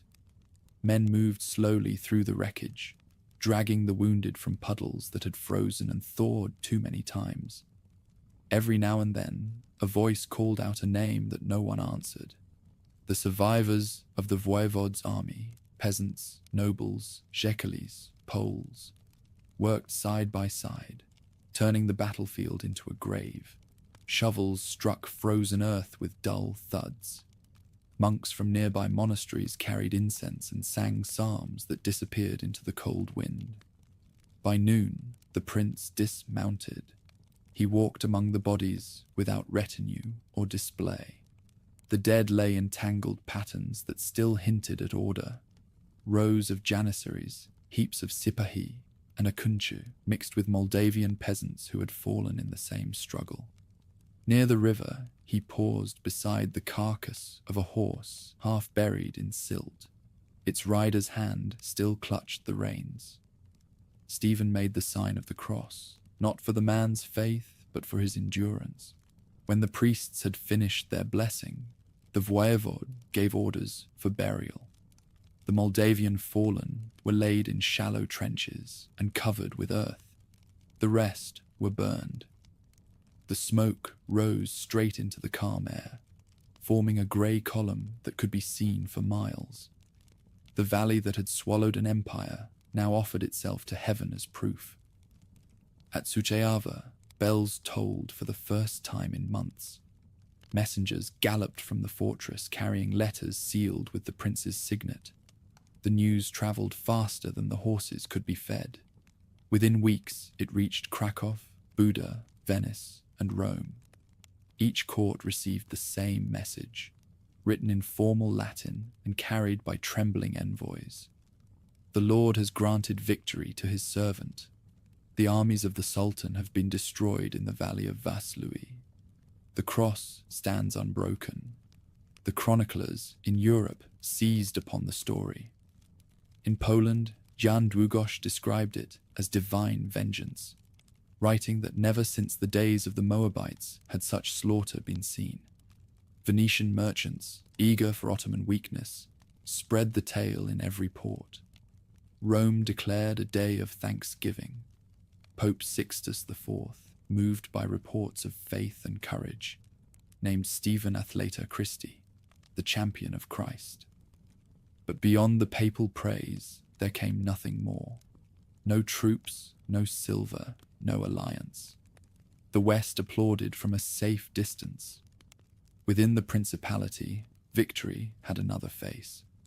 The monasteries overflowed with wounded. Food grew scarce. The winter dragged on. The peasantry returned to fields that had been stripped bare by their own torches. What had been saved from conquest now had to survive the peace. Even the victors carried the look of ghosts. They had won the right to starve in freedom. Stephen spent those days between the capital and the monasteries, riding through villages where smoke still clung to the air. The people knelt as he passed, murmuring blessings, offering loaves baked from the last of their flour. He accepted none. He had no use for praise. His mind was already turning southward, toward the Sultan who would not forgive. In Constantinople, Mehmed II received the news with silence. The court chroniclers wrote that he did not rise from his seat, nor did he look at the messengers who brought the report. When they finished their account, he dismissed them and stared out across the Bosporus toward the unseen north. The empire, he said at last, would answer. But not yet. Even wrath requires preparation. Back in the north, the Moldavian host began to disband. Soldiers returned to their homes in the mountains and along the Prut. The foreign mercenaries departed with pockets full of plundered gold, carrying stories that would outgrow truth before they crossed the Carpathians. The Zekalis went last, leaving behind axes and a carved sign on the monastery gate, a sun rising from fog. Stephen ordered the captured artillery dragged to Suceava, where it stood displayed in the courtyard of the fortress, mute trophies of empire. He established a chapel on the hill above the river, built from the stones of shattered cannon, and dedicated it to St. John the New. Each year, priests would walk there in procession to remember the dead. Yet the valley itself remembered more than any man. The grass would never grow clean again. Winter ebbed slowly. When spring came, the rivers rose and carried away the last debris of battle, planks, weapons, bones polished smooth by water. The land began to heal, though the scars remained. In the monasteries, monks illuminated manuscripts describing the victory in letters of gold. Outside their walls, farmers sowed barley in soil still salted with ash. Across Christendom, Stephen's name became legend. Minstrels sang of the prince who had humbled the Sultan's army, and preachers invoked him from pulpits as proof that faith could still defeat power. Yet the man himself remained unchanged. Those who met him in later years wrote of a ruler whose eyes carried both fire and weariness, a man who spoke little and believed less in miracles than in vigilance. The victory had not made him arrogant. It had made him wary. He knew Mehmed II too well. The Sultan would not forget. Even as letters of congratulation arrived from Rome and Venice, scouts along the Danube reported new movements, fresh levies, new ships, the mustering of vassal princes. The empire was not destroyed, it was only humiliated. And humiliation is a hunger that does not fade. By summer, the valley of Vaslui had become a place of pilgrimage. Peasants came to gather relics from the field, arrowheads, splintered spears, fragments of armor, and carried them home as charms against evil. Soldiers who had survived returned to stand in silence before the chapel, listening to the river and wondering how many of their comrades slept beneath its banks. The fog still rose there on cold mornings, thick as wool, moving slowly over the marsh as if reluctant to leave. In the chronicles of Moldavia, the entry for that year was brief. In the month of January, our Lord Stephen defeated the armies of the Sultan in the valley of Vaslui. Many were killed, few escaped. God's mercy was with us. Nothing more was needed. The valley had already written its own scripture. As the seasons turned, life crept back to the borderlands. Traders resumed their routes. Blacksmiths reforged broken blades into tools. Yet every village carried its own litany of names. The bells that rang for Easter also tolled for the men who would never return. The victory had saved the country, but salvation, like conquest, demanded its tithe. On a spring evening, when the last snows melted from the hills, Stephen rode once more to the river. The water ran high, thick with silt. He dismounted at the edge and stood alone for a long while. There was no triumph in his stance, only fatigue, and the knowledge that peace, too, could be temporary. The fog would come again. The empire would come again. But for this brief season, the land was his, and the dead were at rest. Above him, the bells of the new chapel began to ring. Their sound carried down into the valley, over the graves and the slow, dark water. It was not a song of victory nor of mourning, but something between, a voice for those who had given everything so that their homeland might remain its own. The valley listened, and for the first time since the battle, it did not answer with silence. In the marble quiet of Topkapi Palace, news of defeat arrived like a contagion. Couriers stumbled into the audience hall half-starved, their uniforms in tatters, their mouths choked with the dust of 1,000 lost men. When they spoke, they stammered. They said that Suleiman Pasha's host, Rumelia's pride, the Sultan's spear, was gone. No survivors worthy of counting, no trophies to send home, only fog, death, and shame. Mehmed II listened without moving. The courtiers who filled the hall kept their faces still, knowing that to breathe too loudly in such a moment was to tempt ruin. The Sultan's gaze remained fixed on the floor tiles, veins of white marble twisting like frozen rivers. His fingers traced the edge of the throne's armrest, a slow rhythm marking the distance between patience and wrath. The messengers finished their account. No one dared to speak. Then the Sultan rose. He walked to the window that overlooked the Bosporus, his silhouette framed by the pale winter light. The water below was calm, a silver mirror reflecting his empire's serenity, a serenity built upon fear. When he finally spoke, his voice carried like iron drawn from the forge. The land may devour armies, but it cannot devour empire. Moldavia will learn this.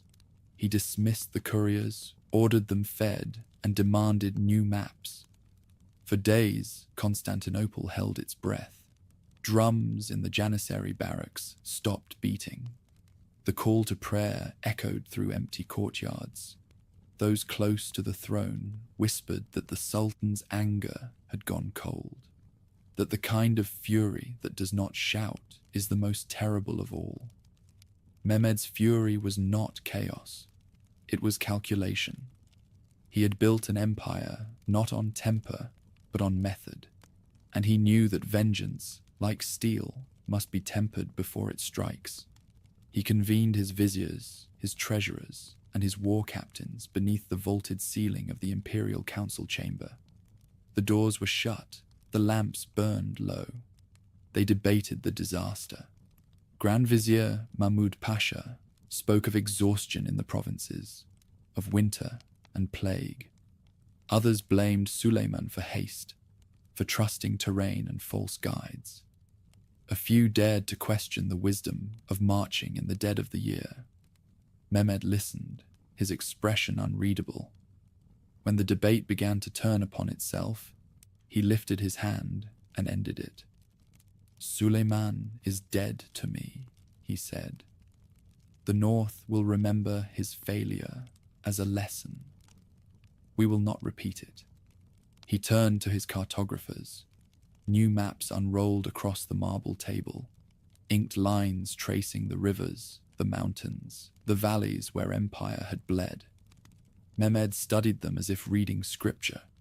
The Danube, the Prut, the Siret, each became a vein to be reopened. He tapped the region near Suceava with a finger. Here, he said softly, we will cut deeper. The viziers understood what that meant. A campaign not of punishment, but of annihilation. In the months that followed, the empire bent itself toward revenge. Foundries in Edirne poured bronze for new cannon, larger and longer than those that had breached Constantinople's walls 20 years before. Shipwrights along the Black Sea built vessels for river transport to carry provisions and reinforcements. From Anatolia came new levies, men who had never seen snow, whose armor gleamed brighter than their courage. The Sipahi regiments were replenished. The Janissary Corps expanded with fresh conscripts drawn from the Devshirme. Mehmed intended not just to march north, but to erase resistance from memory. Envoys rode out across the Sultan's dominions, bearing orders sealed with vermilion wax. To the Crimean Khanate went a message promising reward for a northern raid into Bessarabia. To Wallachia, a command cloaked as invitation. Basarab Lyota was to redeem his betrayal by leading his forces once more under the crescent. The Balkans stirred uneasily as word spread of a new campaign, the greatest since the fall of Constantinople. In Moldavia, scouts already whispered of movement along the Danube. Merchants brought tales of armor convoys passing through Sofia, of engineers testing new siege guns in Thrace. Each rumor reached Stephen like a tremor before the quake. The voivode did not celebrate his earlier triumph. He rebuilt fortresses, repaired the burned villages, and gathered grain for another winter that would not bring peace. He knew what was coming. Empires do not die of one wound. South of the Danube, the Sultan's armies assembled through the spring of 1476 AD. The air around Edirne trembled with the clang of iron and the groan of oxen dragging artillery toward the frontier.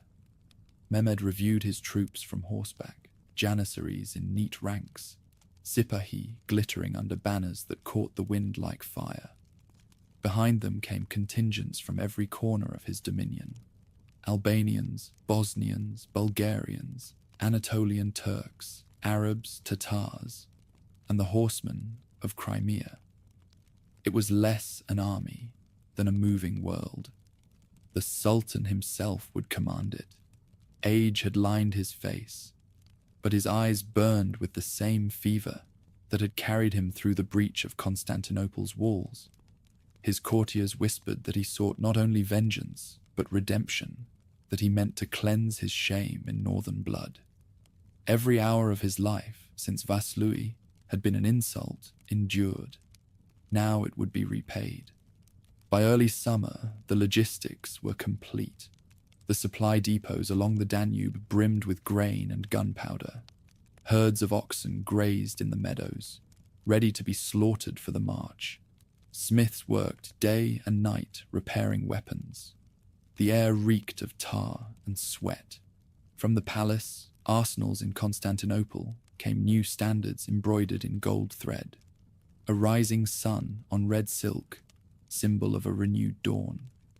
They were to be carried before the Sultan himself. As preparations swelled, rumors reached even the courts of the West. In Buda, King Matthias read the reports and said nothing.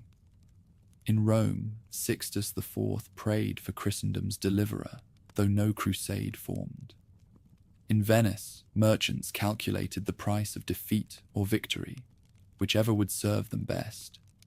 Europe admired Stephen's courage, but feared Mehmed's momentum. None would intervene. When the army finally moved, the ground shook. Columns of men stretched across the plains of Bulgaria, the sound of their march echoing through mountain passes like thunder delayed. Birds fled from the noise. Villages emptied before them, their inhabitants slipping north in terrified silence. Behind the army rolled siege guns so vast they broke bridges and roads alike. It was said that the smallest of them could hurl a boulder heavy as 10 men. The largest was named the Lion's Voice, for it roared even when it missed its mark. At night, campfires lit the horizon like a second sunrise. The Sultan rode among his troops without escort, pausing to speak to officers, to inspect cannon crews, to remind his men that what had been lost in one winter would be reclaimed in another.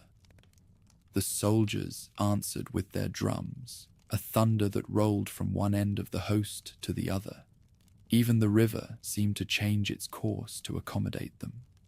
In Suceava, Stephen's lookout saw the first glint of that fire on the southern horizon. He gathered his captains in the fortress chapel, where the smell of wax and incense mixed with cold air from the open door. On the wall behind him hung a tattered banner taken from Vaslui, its colors faded, its cloth stiff with time. He stared at it for a long moment before turning back to his men. They needed no speeches. Every soldier in the northern realm knew what approach meant. This was not another raid. This was Empire itself coming to reclaim the silence that victory had broken. As the Sultan's host crossed into Wallachia, the wind shifted. It carried the sound of drums, the clatter of hooves, the metallic breath of 10,000 men. Spring turned to summer. Fields blackened under their passage. The Danube, once a border, became a road. The great campaign of vengeance had begun. Summer arrived heavy and strange. The fields south of the Carpathians ripened without joy, for everyone knew the harvest would belong to war.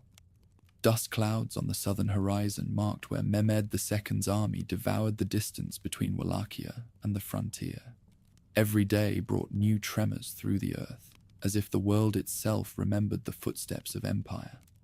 The Sultan's host crossed the Danube in a blaze of banners. From the western shore to the delta, the river bore pontoon bridges and rafts crammed with men and guns. The air was a roar of drums, oxen, shouts, and water beaten into white foam. Above them, new standards rippled, red silk sown with the rising sun of Mehmed's renewed vengeance. Behind that radiance came the darkness of numbers, more than 100,000 soldiers, drawn from every corner of the realm. Janissaries, Sipahi, Azaps, Akunche, Bosnians hardened by siege, Crimean Tatars swift as wind, Wallachian vassals with faces turned half away from their masters. This was not the army that had perished at Vaslui. It was larger, colder, stripped of arrogance. Each man carried the unspoken memory of those lost in the fog 2 years before. Even the Sultan's order of march reflected the lesson. Supply lines doubled, scouts dispatched ahead in layers, no step taken without a bridge ready to follow. Mehmed II had learned. His fury had made him meticulous. At the heart of this living machine rode the Sultan himself.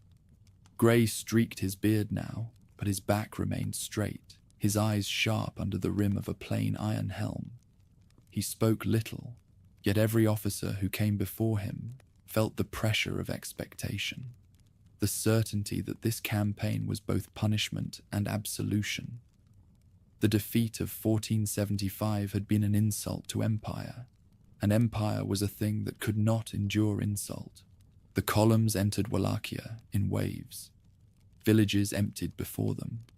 Basarab Lyota, restored to his precarious throne by Ottoman favour, met Mehmed near Bucharest and swore again that his loyalty was unbroken. His words slid across the Sultan's silence like arrows striking stone. Basarab's contingent joined the march, its soldiers watching the Janissaries with dread rather than pride. They had seen what the North could do. Now they would see what the Empire would do in return. As the campaign advanced, the earth trembled with its passage. Dust rose and hung like a storm without rain. The Danube, crossing behind them, collapsed under its own weight, a bridge no longer needed. Ahead lay the green wilderness of Moldavia, now reborn from its ashes. Forests thick as walls, rivers twisting through marsh, villages rebuilt from the ruins left by war. These would again be the Sultan's adversaries. In Suceava, Stephen had already begun his counter-prayer. Fortresses were repaired, new earthworks dug, and messengers sent to every corner of his small dominion. His earlier victory had made him legend, but it had not made him safe. He understood that this was no punitive raid, but an invasion aimed at erasure. The monasteries became garrisons. Peasants fled into the mountains, leaving behind empty houses and fields seeded only with traps. The austere Micah gathered again, leaner, older, its veterans moving with the calm of men who had already survived the impossible once. The austere mayor, the greater host, was called as well. a tide of farmers and craftsmen who came bearing spears, axes, and the stubbornness of those who had nothing left to lose. When the first scouts returned from the south, their news carried both wonder and despair. The Sultan's army stretched for miles. Its artillery alone outnumbered the entire Moldavian host. Cannon the size of towers rolled on wheels reinforced with iron bands, drawn by teams of 40 oxen. Siege engineers marched ahead of the guns to level roads and fortify crossings. Behind them followed wagons loaded with food, arrows, and raw iron. This was conquest rendered into arithmetic. Stephen did not attempt to match numbers. He prepared the land instead. The valleys were flooded, bridges dismantled, forests laced with hidden pits. Once again, fire became his ally. Villages burned, leaving behind blackened fields that would feed no one. When Mehmed's scouts returned with reports of desolation, the Sultan only nodded. He expected this. The North's defiance would melt before the Empire's patience. By midsummer, the invaders reached the upper Siret. The heat pressed down like a weight. Dust turned the rivers to sludge, and the very air smelled of ash and sweat. Moldavian cavalry struck at the flanks, burning supply wagons and vanishing into forest. But the Empire advanced all the same. Mehmed refused to be lured into the narrow valleys where his predecessor had perished. He marched slowly, building fortified camps each night, ensuring every step forward could be retraced. Behind him, the field surgeons burned the bodies of men who died of exhaustion. Then came the turning of fortune, the first resistance that would not dissolve. Near the fortress of Akerman, Stephen's outposts made their stand. Cannon thundered from ramparts rebuilt in haste. For 3 days the Janissaries battered the walls, and on the 4th the city fell. The Sultan rode through the breach without expression. His standard rose above the Black Sea, and the guns of the fleet answered with their own salute. Akerman was his first prize, a fortress turned into a doorway. Through it, the empire poured. From that moment, the campaign became a tide. The Sultan advanced along 3 fronts, one column pushing north through the coastal plain, another cutting through the forests of Bessarabia, and the main force driving straight for the heart of the principality. Smoke marked their path. The crops burned, and the rivers filled with the carcasses of oxen and men. Villages that had survived one war now vanished beneath the second. Stephen met the invasion with his own rhythm of retreat. He would strike, vanish, and strike again. The mountains became his allies, the forests his fortress walls. Each engagement cost him men he could not replace. But each delay bought time, and time was the only weapon that could slow an empire. Behind him, the monasteries stored grain, weapons, and manuscripts, treasures of both body and spirit. Moldavia bled, but did not bow. By late July, the 2 great armies faced each other near a place called Valea Alba, the White Valley. The name would prove prophetic. The Sultan's forces spread across the plain like a second landscape, tents, cannon, and banners filling the horizon. Opposite them, Stephen's host, perhaps 30,000 at most, took position among wooded ridges and ravines. The air shimmered with heat. It smelled of pine and powder. The battle that followed lasted a single day and a single night. The voivode's soldiers fought as they had at Vaslui, with ambush, deception, and fire. The forests burned, smoke stinging eyes and lungs. Moldavian cannon roared from concealed ridges, tearing gaps into the Janissary lines, but numbers prevailed. By evening, the defenders were pressed back to their final position, a line of makeshift barricades built from carts and timbers. Stephen unleashed his cavalry in a desperate charge, 4,000 riders crashing against an army 10 times their size. For an hour the empire wavered. Then the Janissaries rallied, and the forest became a furnace. When night fell, Mehmed ordered the advance renewed. His guard pushed through walls of flame and found only silence. The enemy had withdrawn, leaving the dead behind. The Sultan stood beneath the stars, soot on his armor, the taste of victory bitter on his tongue. Valea Ulba was his triumph, but it was not conquest. The land refused to yield itself even in defeat. The next morning, the empire buried its own. Tens of thousands lay under the burnt pines. The valley's soil turned grey with ash and bone. For the Sultan, it was enough. He had avenged his honor, though not his ambition. He ordered prayers for the fallen and gave the signal to march onward. North of the battlefield, Stephen gathered what remained of his forces, battered, bleeding, unbroken. Behind him, the monastery's bells rang, their sound thin but defiant. The voivode knew he had lost a battle, yet saved his country. For every fortress taken, the empire left 1,000 graves. The land itself had fought beside him. As summer waned, the great invasion slowed. Supply lines stretched thin. Plague crept through the camps. Even Mehmed's iron will could not feed 100,000 men from fields reduced to dust. The Sultan turned his army south again, declaring victory, though he understood what kind of victory it was. A triumph that could not be held. The empire withdrew, leaving behind ruins and a memory carved in smoke. The White Valley was theirs for a season. The mountains, the rivers, and the stubborn people beyond them were not. The thunder of invasion faded, yet its echo remained in every broken wall and blackened tree. Roads once carved by armies, now led only to absence. Charred beams thrust out of the earth like ribs. Ruts of cannon wheels cut across fields that would never yield clean grain again. Even the air seemed altered, metallic, stale, carrying the memory of iron. Mehmed II's great host had withdrawn, leaving a vacuum that hummed with silence and disease.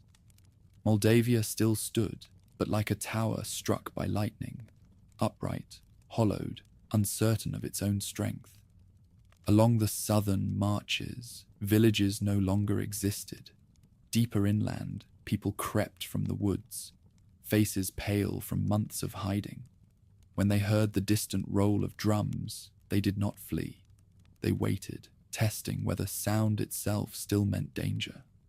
Stephen rode through what was left of his country. Smoke from burned harvests clung to his cloak. By the roadsides, peasants gathered as he passed, offering no cheer, only nods that carried gratitude and disbelief. Rule had changed its nature. It was no longer command, but companionship in survival. Before rest could claim his army, the voivode forced motion back into the realm.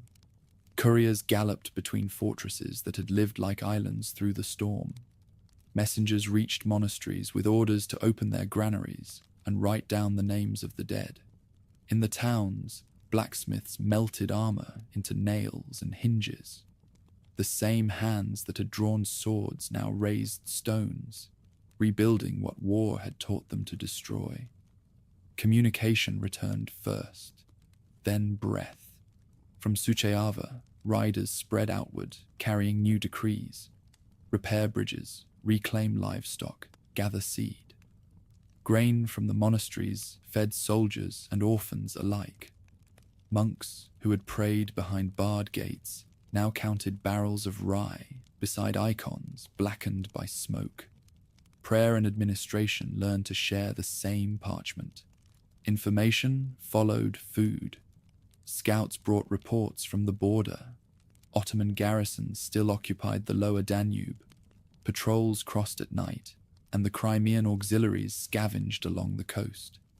The empire's absence was only partial. Its shadow lingered across the plains.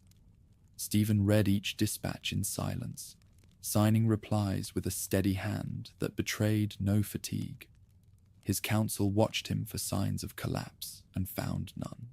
Puris limped on a wounded leg, Arba's hair had turned silver, and Haru spoke less than before. Together, they rebuilt the system that had kept the principality alive when nothing else had. In their meetings, maps were spread on tables scarred by old fires. Instead of discussing victories, they talked of roads, rivers, and food. The war had moved from the sword to the ledger. Across the border, Mehmed's army retreated toward Edirne, stricken with plague. Columns of sick men clogged the roads. Supply carts carried more corpses than grain. The Sultan, hearing of it, offered no condolences and forbade public mourning. His vengeance had been achieved, yet it had cost him too much. The empire was immortal only in appearance. Its heart could tire. Stephen understood that truth better than any chronicler. The Sultan's withdrawal was not surrender, only recovery. Empires rested as lions rest, eyes half open. The prince ordered every fortress refortified, every road watched, every field measured for new harvest. Tribute to Constantinople remained suspended. He would pay again only when he must. Reconstruction spread like a slow contagion of hope. Nobles returned to their estates, not to collect rent, but to rebuild roofs. Villagers patched their walls with clay, mixed from the ashes of their churches.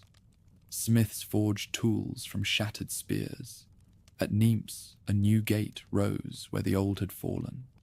On its arch, masons carved a single line in Latin. Faith holds the walls. No one spoke of peace. The word had grown unreliable. Yet there was order, a rhythm to work that dulled fear. Women tended new crops in soil still salted by old blood. Children followed plows drawn by thin horses that had once carried men into battle. Each furrow seemed a defiance against oblivion. In the monasteries, monks copied the story of Vaslui and Valea Alba, the twin agonies that had shaped their generation. The script was illuminated in gold leaf, but the margins were crowded with notes about famine, orphans, and broken villages. Even holiness could not disguise exhaustion. Stephen read those chronicles when they were sent to him, then returned them with corrections. He removed nothing of the horror. He only adjusted the verbs. Battles were no longer won or lost. They were endured. The chroniclers learned that language quickly. Diplomatic letters arrived from Poland and Hungary, weighted with courtesy. Once they had been lectures in obedience, now they carried respect. Their kings congratulated him, calling him Shield of the North. Venice sent a small chest of gold and a promise of friendship. The Pope wrote a second time, blessing the Athleta Christi and urging unity among Christian princes. None offered soldiers. Stephen had stopped expecting them to. Admiration was easier to send than armies. At Suceava, the court returned to its routines. Smaller, quieter, seasoned by loss. Festivals were postponed. Sermons replaced parades. The voivode presided over matters of taxation, justice, and rebuilding, as if those acts themselves were battles. He walked with a slight limp now, but his voice carried through the great hall, with the same calm weight it had before the wars. To those who saw him close, he appeared made not of pride, but of fatigue, shaped into discipline. Far to the south, Mehmed turned his gaze toward new conquests. Albania, the Aegean Islands, the shores of Italy. He did not forget the north, but he understood that glory there cost too much coin and too many sons. For now, the Danube frontier would sleep under guard, its flames banked rather than extinguished. In the years that followed, conflict lingered in smaller forms. Ottoman patrols raided border hamlets. Moldavian riders struck back and vanished into forests.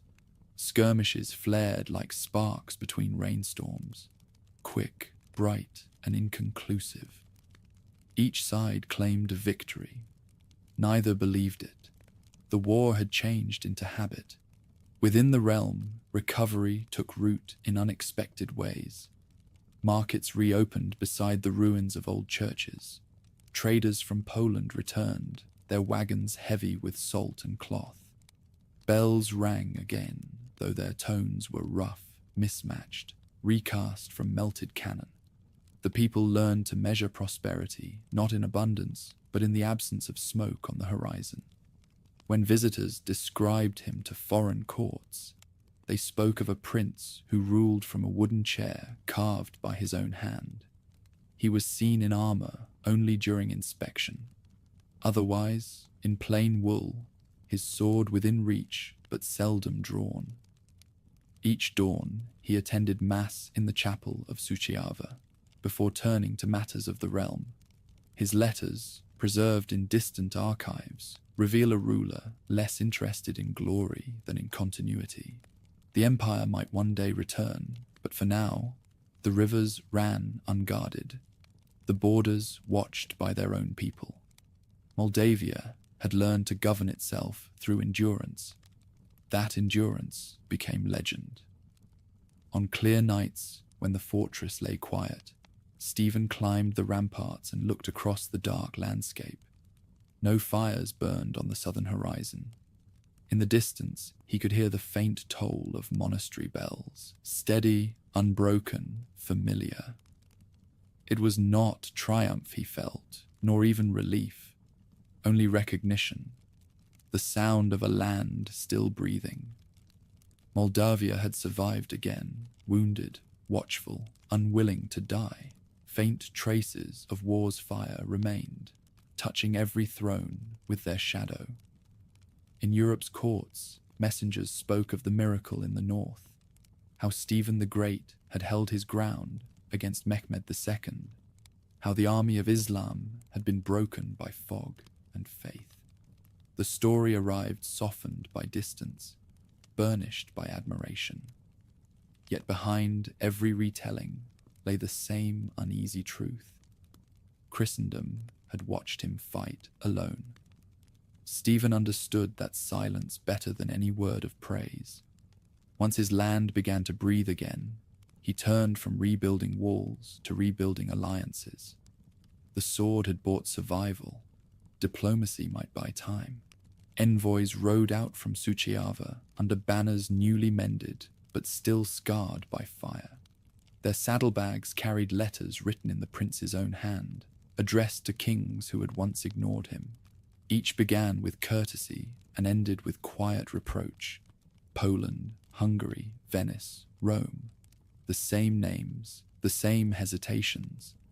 They had treated Moldavia as a frontier. Now it was proof that the frontier could hold. Poland answered first. King Casimir sent warm words and a gift of silver icons, but avoided the subject of troops. Hungary replied next. Matthias I praised his brother in arms and promised protection, provided that Moldavia remained obedient. Stephen read the letters in his chamber and laid them aside, unread a second time. Promises were a coin with no metal in it. From Rome came a parchment covered in gilded Latin. Pope Sixtus IV hailed him again as Athleta Christi and urged unity among Christian princes against the Ottoman threat. The words were splendid and hollow, written by men who measured courage in parchment rather than blood. Yet the prince ordered them copied and read aloud in every monastery. Morale required ceremony. Venice alone spoke in the language he respected, money and intelligence. Their merchants, bled by the empire's customs duties in the Aegean, offered alliance through trade. Venetian gold rebuilt river forts. Venetian agents brought rumors of Ottoman troop movements. The Republic acted not from virtue, but from rivalry, which suited Stephen fine. Motives mattered less than results. Diplomacy for him was another battlefield, fought with couriers instead of cavalry. He courted one king against another, always careful to appear loyal to all. Letters of friendship to Poland carried warnings about Hungary. Letters to Hungary hinted at Polish ambition. To Rome, he wrote of unity. To Venice, of opportunity. It was a delicate choreography of necessity, the art of remaining small but indispensable. At home, these efforts changed more than foreign policy. The capital began to hum with movement again. Suceava's courtyards filled with envoys, translators, and scribes. Flags from half of Europe fluttered above the citadel, proof that even the mighty had to pass through Moldavia to reach one another. Within its halls, Stephen moved with deliberate calm, his limp more pronounced, his eyes colder. The prince who had once led cavalry charges now fought through conversation. The voivode's council expanded to match the age of correspondence. Paris managed military matters. Arbor oversaw foreign visitors. Haru kept records of treaties and debts. Each new alliance was a thread. Stephen held them like a weaver, knowing one slip could unravel the whole design. Diplomacy did not thrill him, but it suited his endurance. He also turned attention eastward. The Polish crown could not be trusted to stand alone, but the merchant cities of the Black Sea offered trade, and trade was another form of defense. Grain, timber, and salt began moving again through Kaffa and Lvov. Moldavian cattle once more reached the markets of Krakow. Each caravan was an act of reconstruction disguised as commerce. The prince imposed new tolls and used the revenue to maintain fortresses along the Siret. War had taught him that coin, properly spent, could be stronger than walls.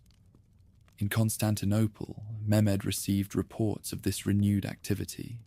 His spies wrote of Moldavian merchants wearing embroidered coats, of envoys welcomed by Western princes, of a realm that no longer trembled. The Sultan smiled, not with amusement, but with recognition. He understood ambition when he saw it. Still, his eyes turned westward now, to Italy, to new seas to cross. The north could wait. Even without invasion, the border remained alive. Ottoman garrisons along the Danube tested their strength with small raids. Stephen's captains answered in kind, striking swiftly, withdrawing faster. Neither side declared war, but neither permitted peace. The frontier became a moving argument written in smoke. Inside the monasteries, the chroniclers continued their work. They described these years, not as recovery, but as vigilance. To them, the victory at Vaslui and the endurance after Valea Ulba were parts of the same story, the defense of faith against the long patience of empire. Illuminated manuscripts traveled with envoys as gifts, each one a statement, a small country with a large memory. Stephen used memory like a weapon. When foreign dignitaries arrived, he received them beneath the captured Ottoman cannon displayed in Suceava's courtyard. Their black mouths pointed toward the sky, a silent sermon on resistance.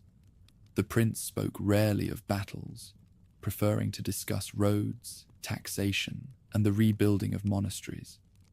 Yet every visitor left aware that behind the calm words lived a man who had seen the empire bleed. Through patience and pressure, Moldavia's diplomatic web tightened.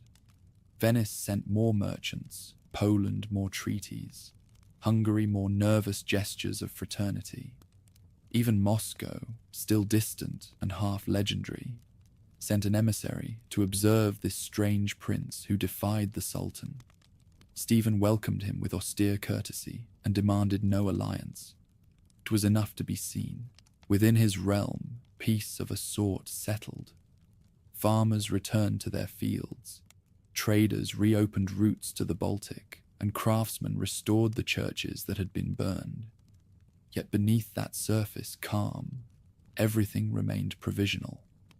Every fortress stored winter grain beside powder. Every monastery kept one bell unsanctified, ready to ring for war. The people lived between vigilance and fatigue, knowing how quickly the border could come alive again. As the decade deepened, the prince's health began to fail. The limp worsened, his voice grew rougher. He governed from a high-backed chair carved with his emblem, a sun half hidden by clouds. When the pain grew sharp, he joked that even the weather in his bones had learned caution. Yet his hand remained firm when he signed decrees, and his mind was as clear as ever. What he built in those years was less a peace than a breathing space, a moment in which the country could rebuild its muscles before the next blow. The chroniclers would later call it the quiet reign, but it was quiet only in sound. Every day was a calculation: how far the Sultan's patience would reach, how long Europe's attention would last. From his tower at Suceava, Stephen watched traders cross the rebuilt bridges, their wagons heavy with salt, wine, and cloth. The noise of commerce was the only sound he trusted. War had its music, the drum, the trumpet, the scream. But peace required humbler instruments: the creak of a wheel, the strike of a hammer, the toll of a bell at dusk. By 1480, Moldavia stood again at the edge of two worlds: vulnerable, defiant, self-sufficient. It was no longer merely a barrier between empires, but a voice among them, speaking with quiet authority born from survival. In foreign capitals, Stephen's name had become shorthand for endurance. In his own land, it was enough to mean stability. He had learned what even kings often forgot: that glory fades faster than order. The treaties he signed, the roads he repaired, the grain he stored, these were victories too, though they bore no banners. When envoys departed from Suceava, they rode past the captured cannons and the chapel built from their wreckage. The prince always stood to watch them go, leaning on his staff, the air around him faintly scented with forge smoke. Behind him, the bells of the fortress rang their measured rhythm, not of triumph, but of persistence. Beyond the hills, the empire still waited. It would wait a long time. Years passed, yet the fog of Vaslui never quite lifted. Its memory lingered like a taste of metal in the mouths of soldiers and in the dreams of kings who had never seen the field. Across Europe, the story traveled faster than armies: how a small northern principality had humbled the Sultan of the East. Chroniclers embroidered it with the gold of legend, but beneath every retelling lay a simple truth: the battle had changed the imagination of an age. In Rome, the victory was proclaimed a miracle. Preachers thundered that faith had conquered the crescent. Painters filled chapel walls with scenes of heavenly intervention. In Venice, merchants celebrated for reasons more practical. The trade routes of the Black Sea were open again, at least for a time. Poland and Hungary claimed a share of glory they had never earned. Even the German cities toasted a man they would never meet. Only in the north itself did the story remain unfinished. Stephen listened to these rumors from Suceava with a faint smile.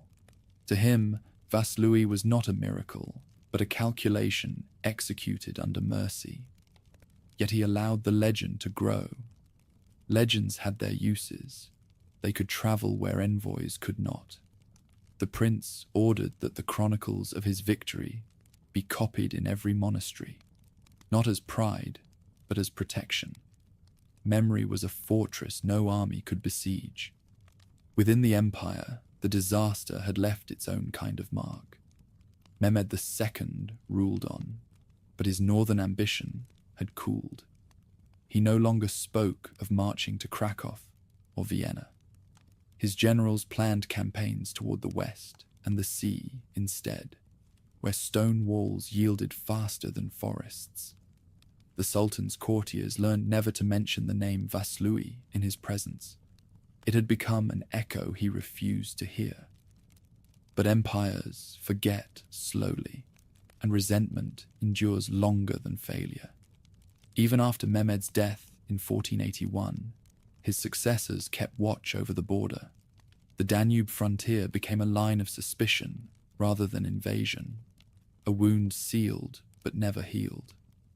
The Ottoman commanders in Wallachia rebuilt fortresses, reorganized trade routes, and taxed merchants harshly as if money could fill the silence left by the vanished host.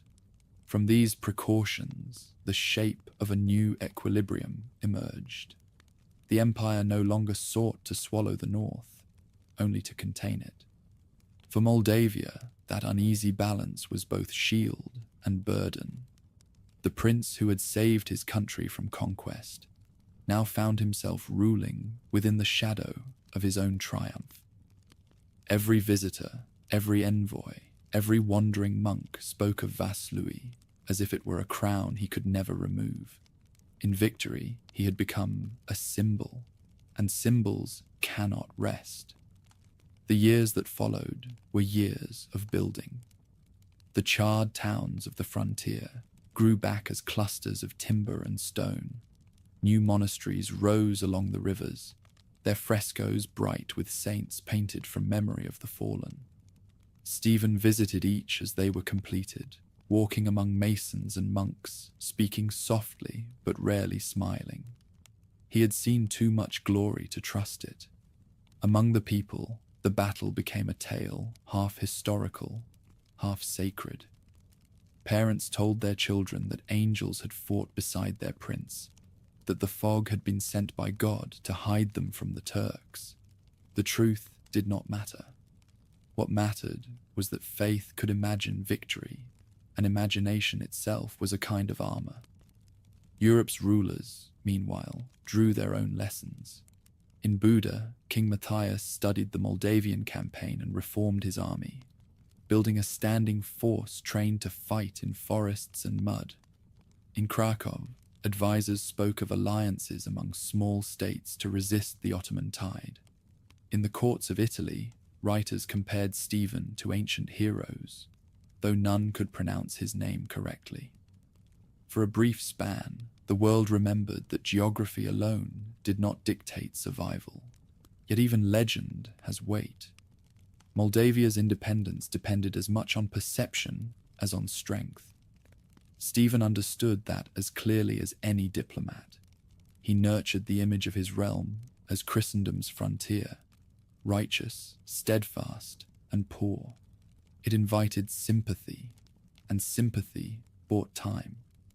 Behind the image, he governed with caution, ensuring that neither Poland nor Hungary could claim him entirely as their vassal. He had fought to keep his country's shape.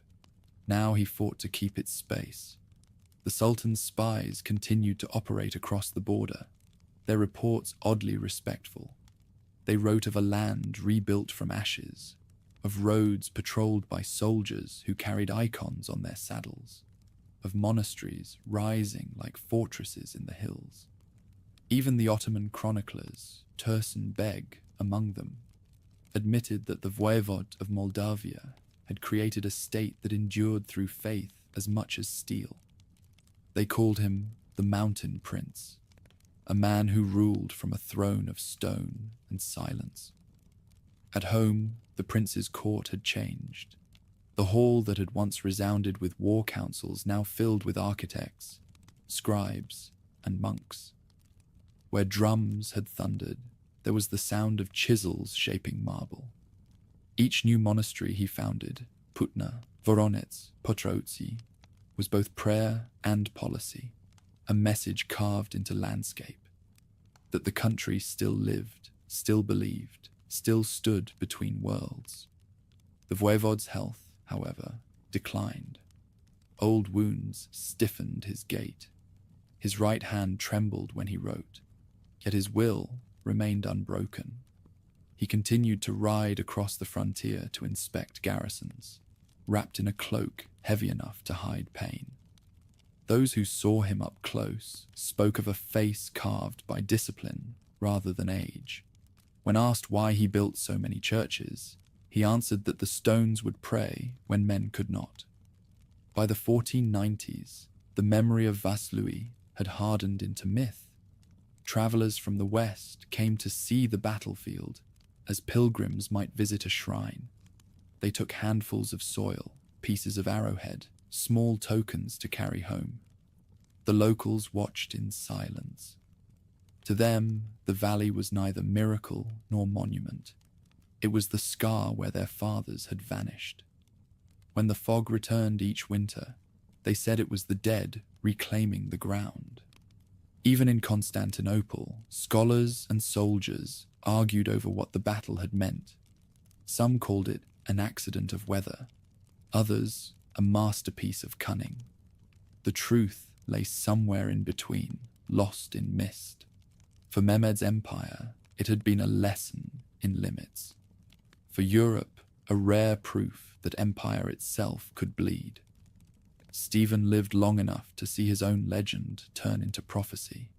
His people began to call him not only the Great, but the Holy, though the church had not yet agreed. Pilgrims visited his monasteries, leaving coins and prayers for the endurance of the realm.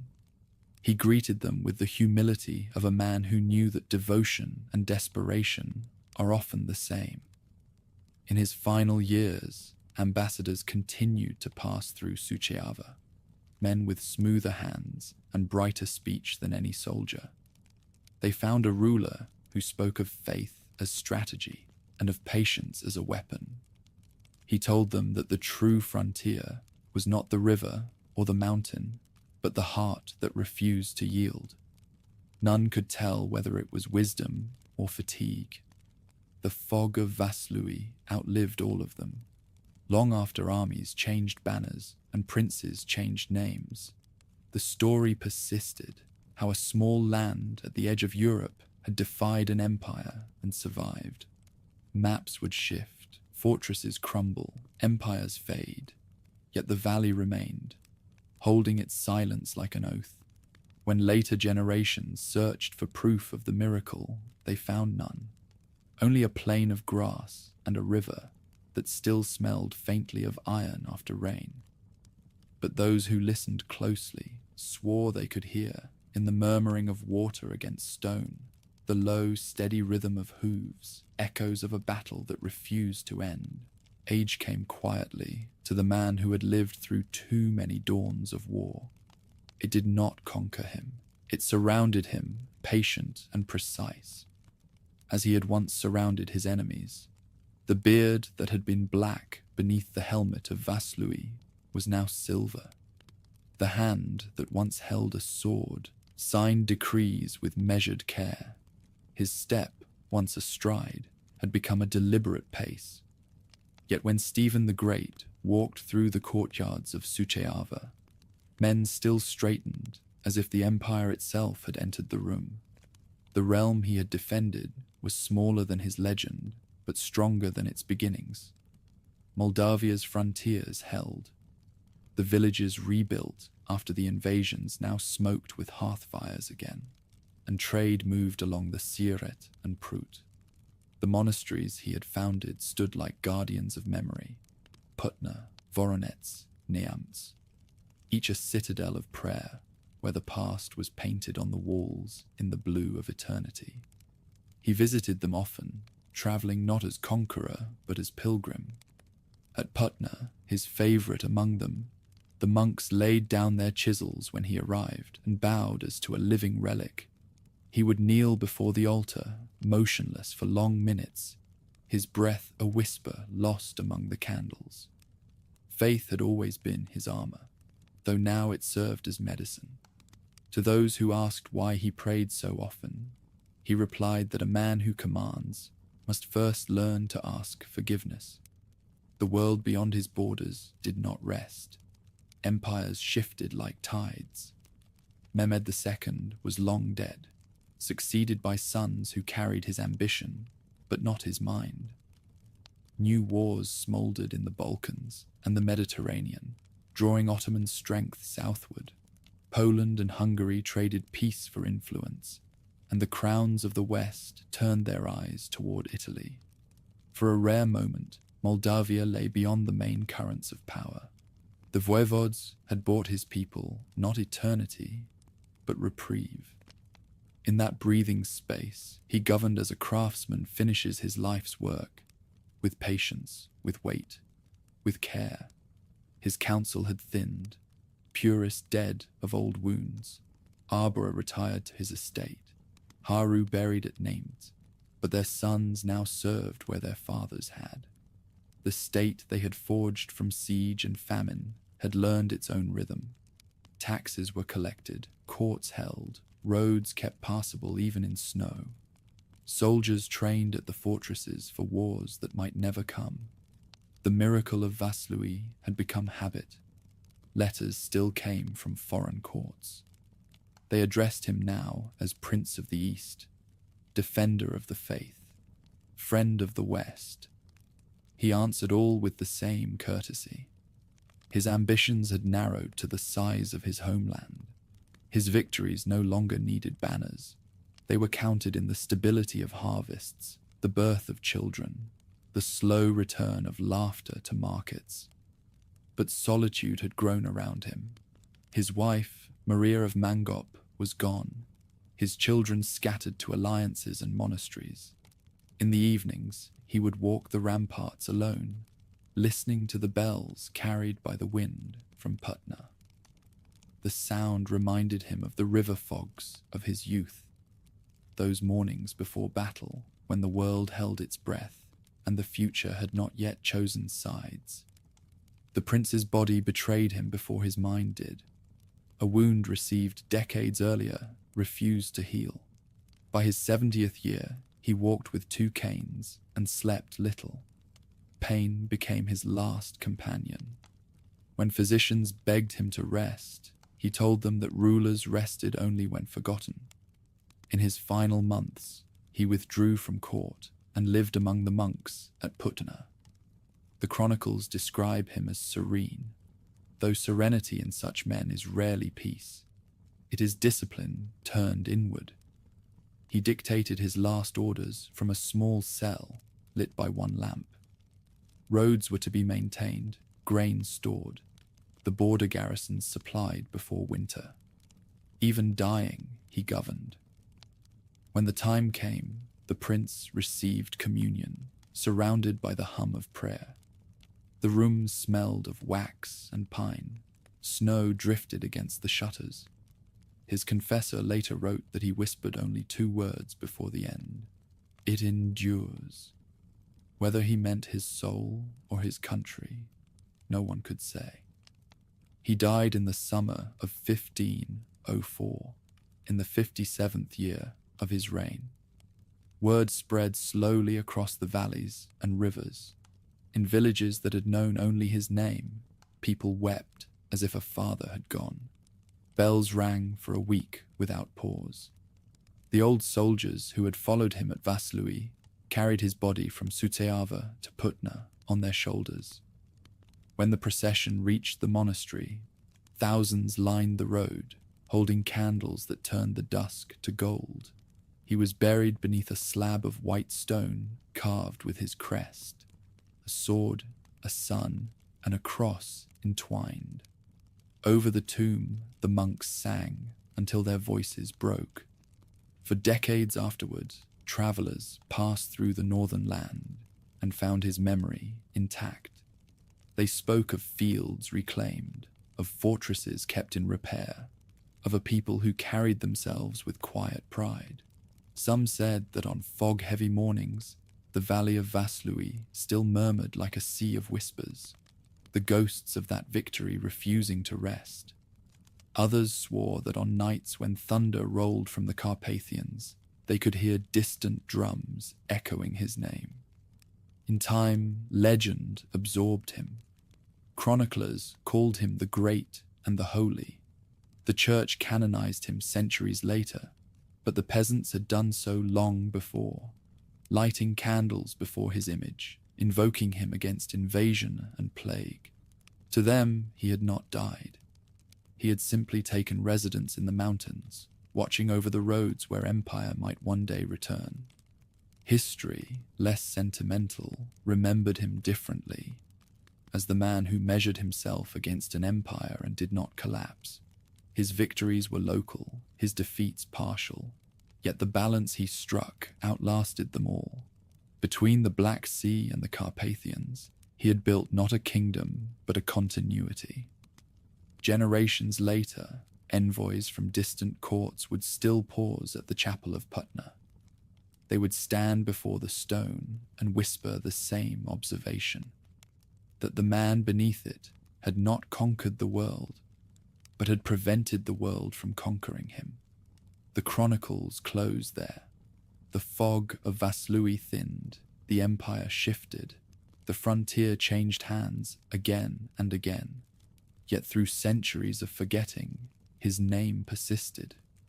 Even when maps no longer bore the same lines, stories of the voivode who outwitted Mehmed's legions survived, told by firelight, repeated by monks, carved into wood and faith. A single sentence appears in the last page of the oldest chronicle, written in faded ink by an anonymous hand. And when he was gone, the land did not fall. That was his final victory.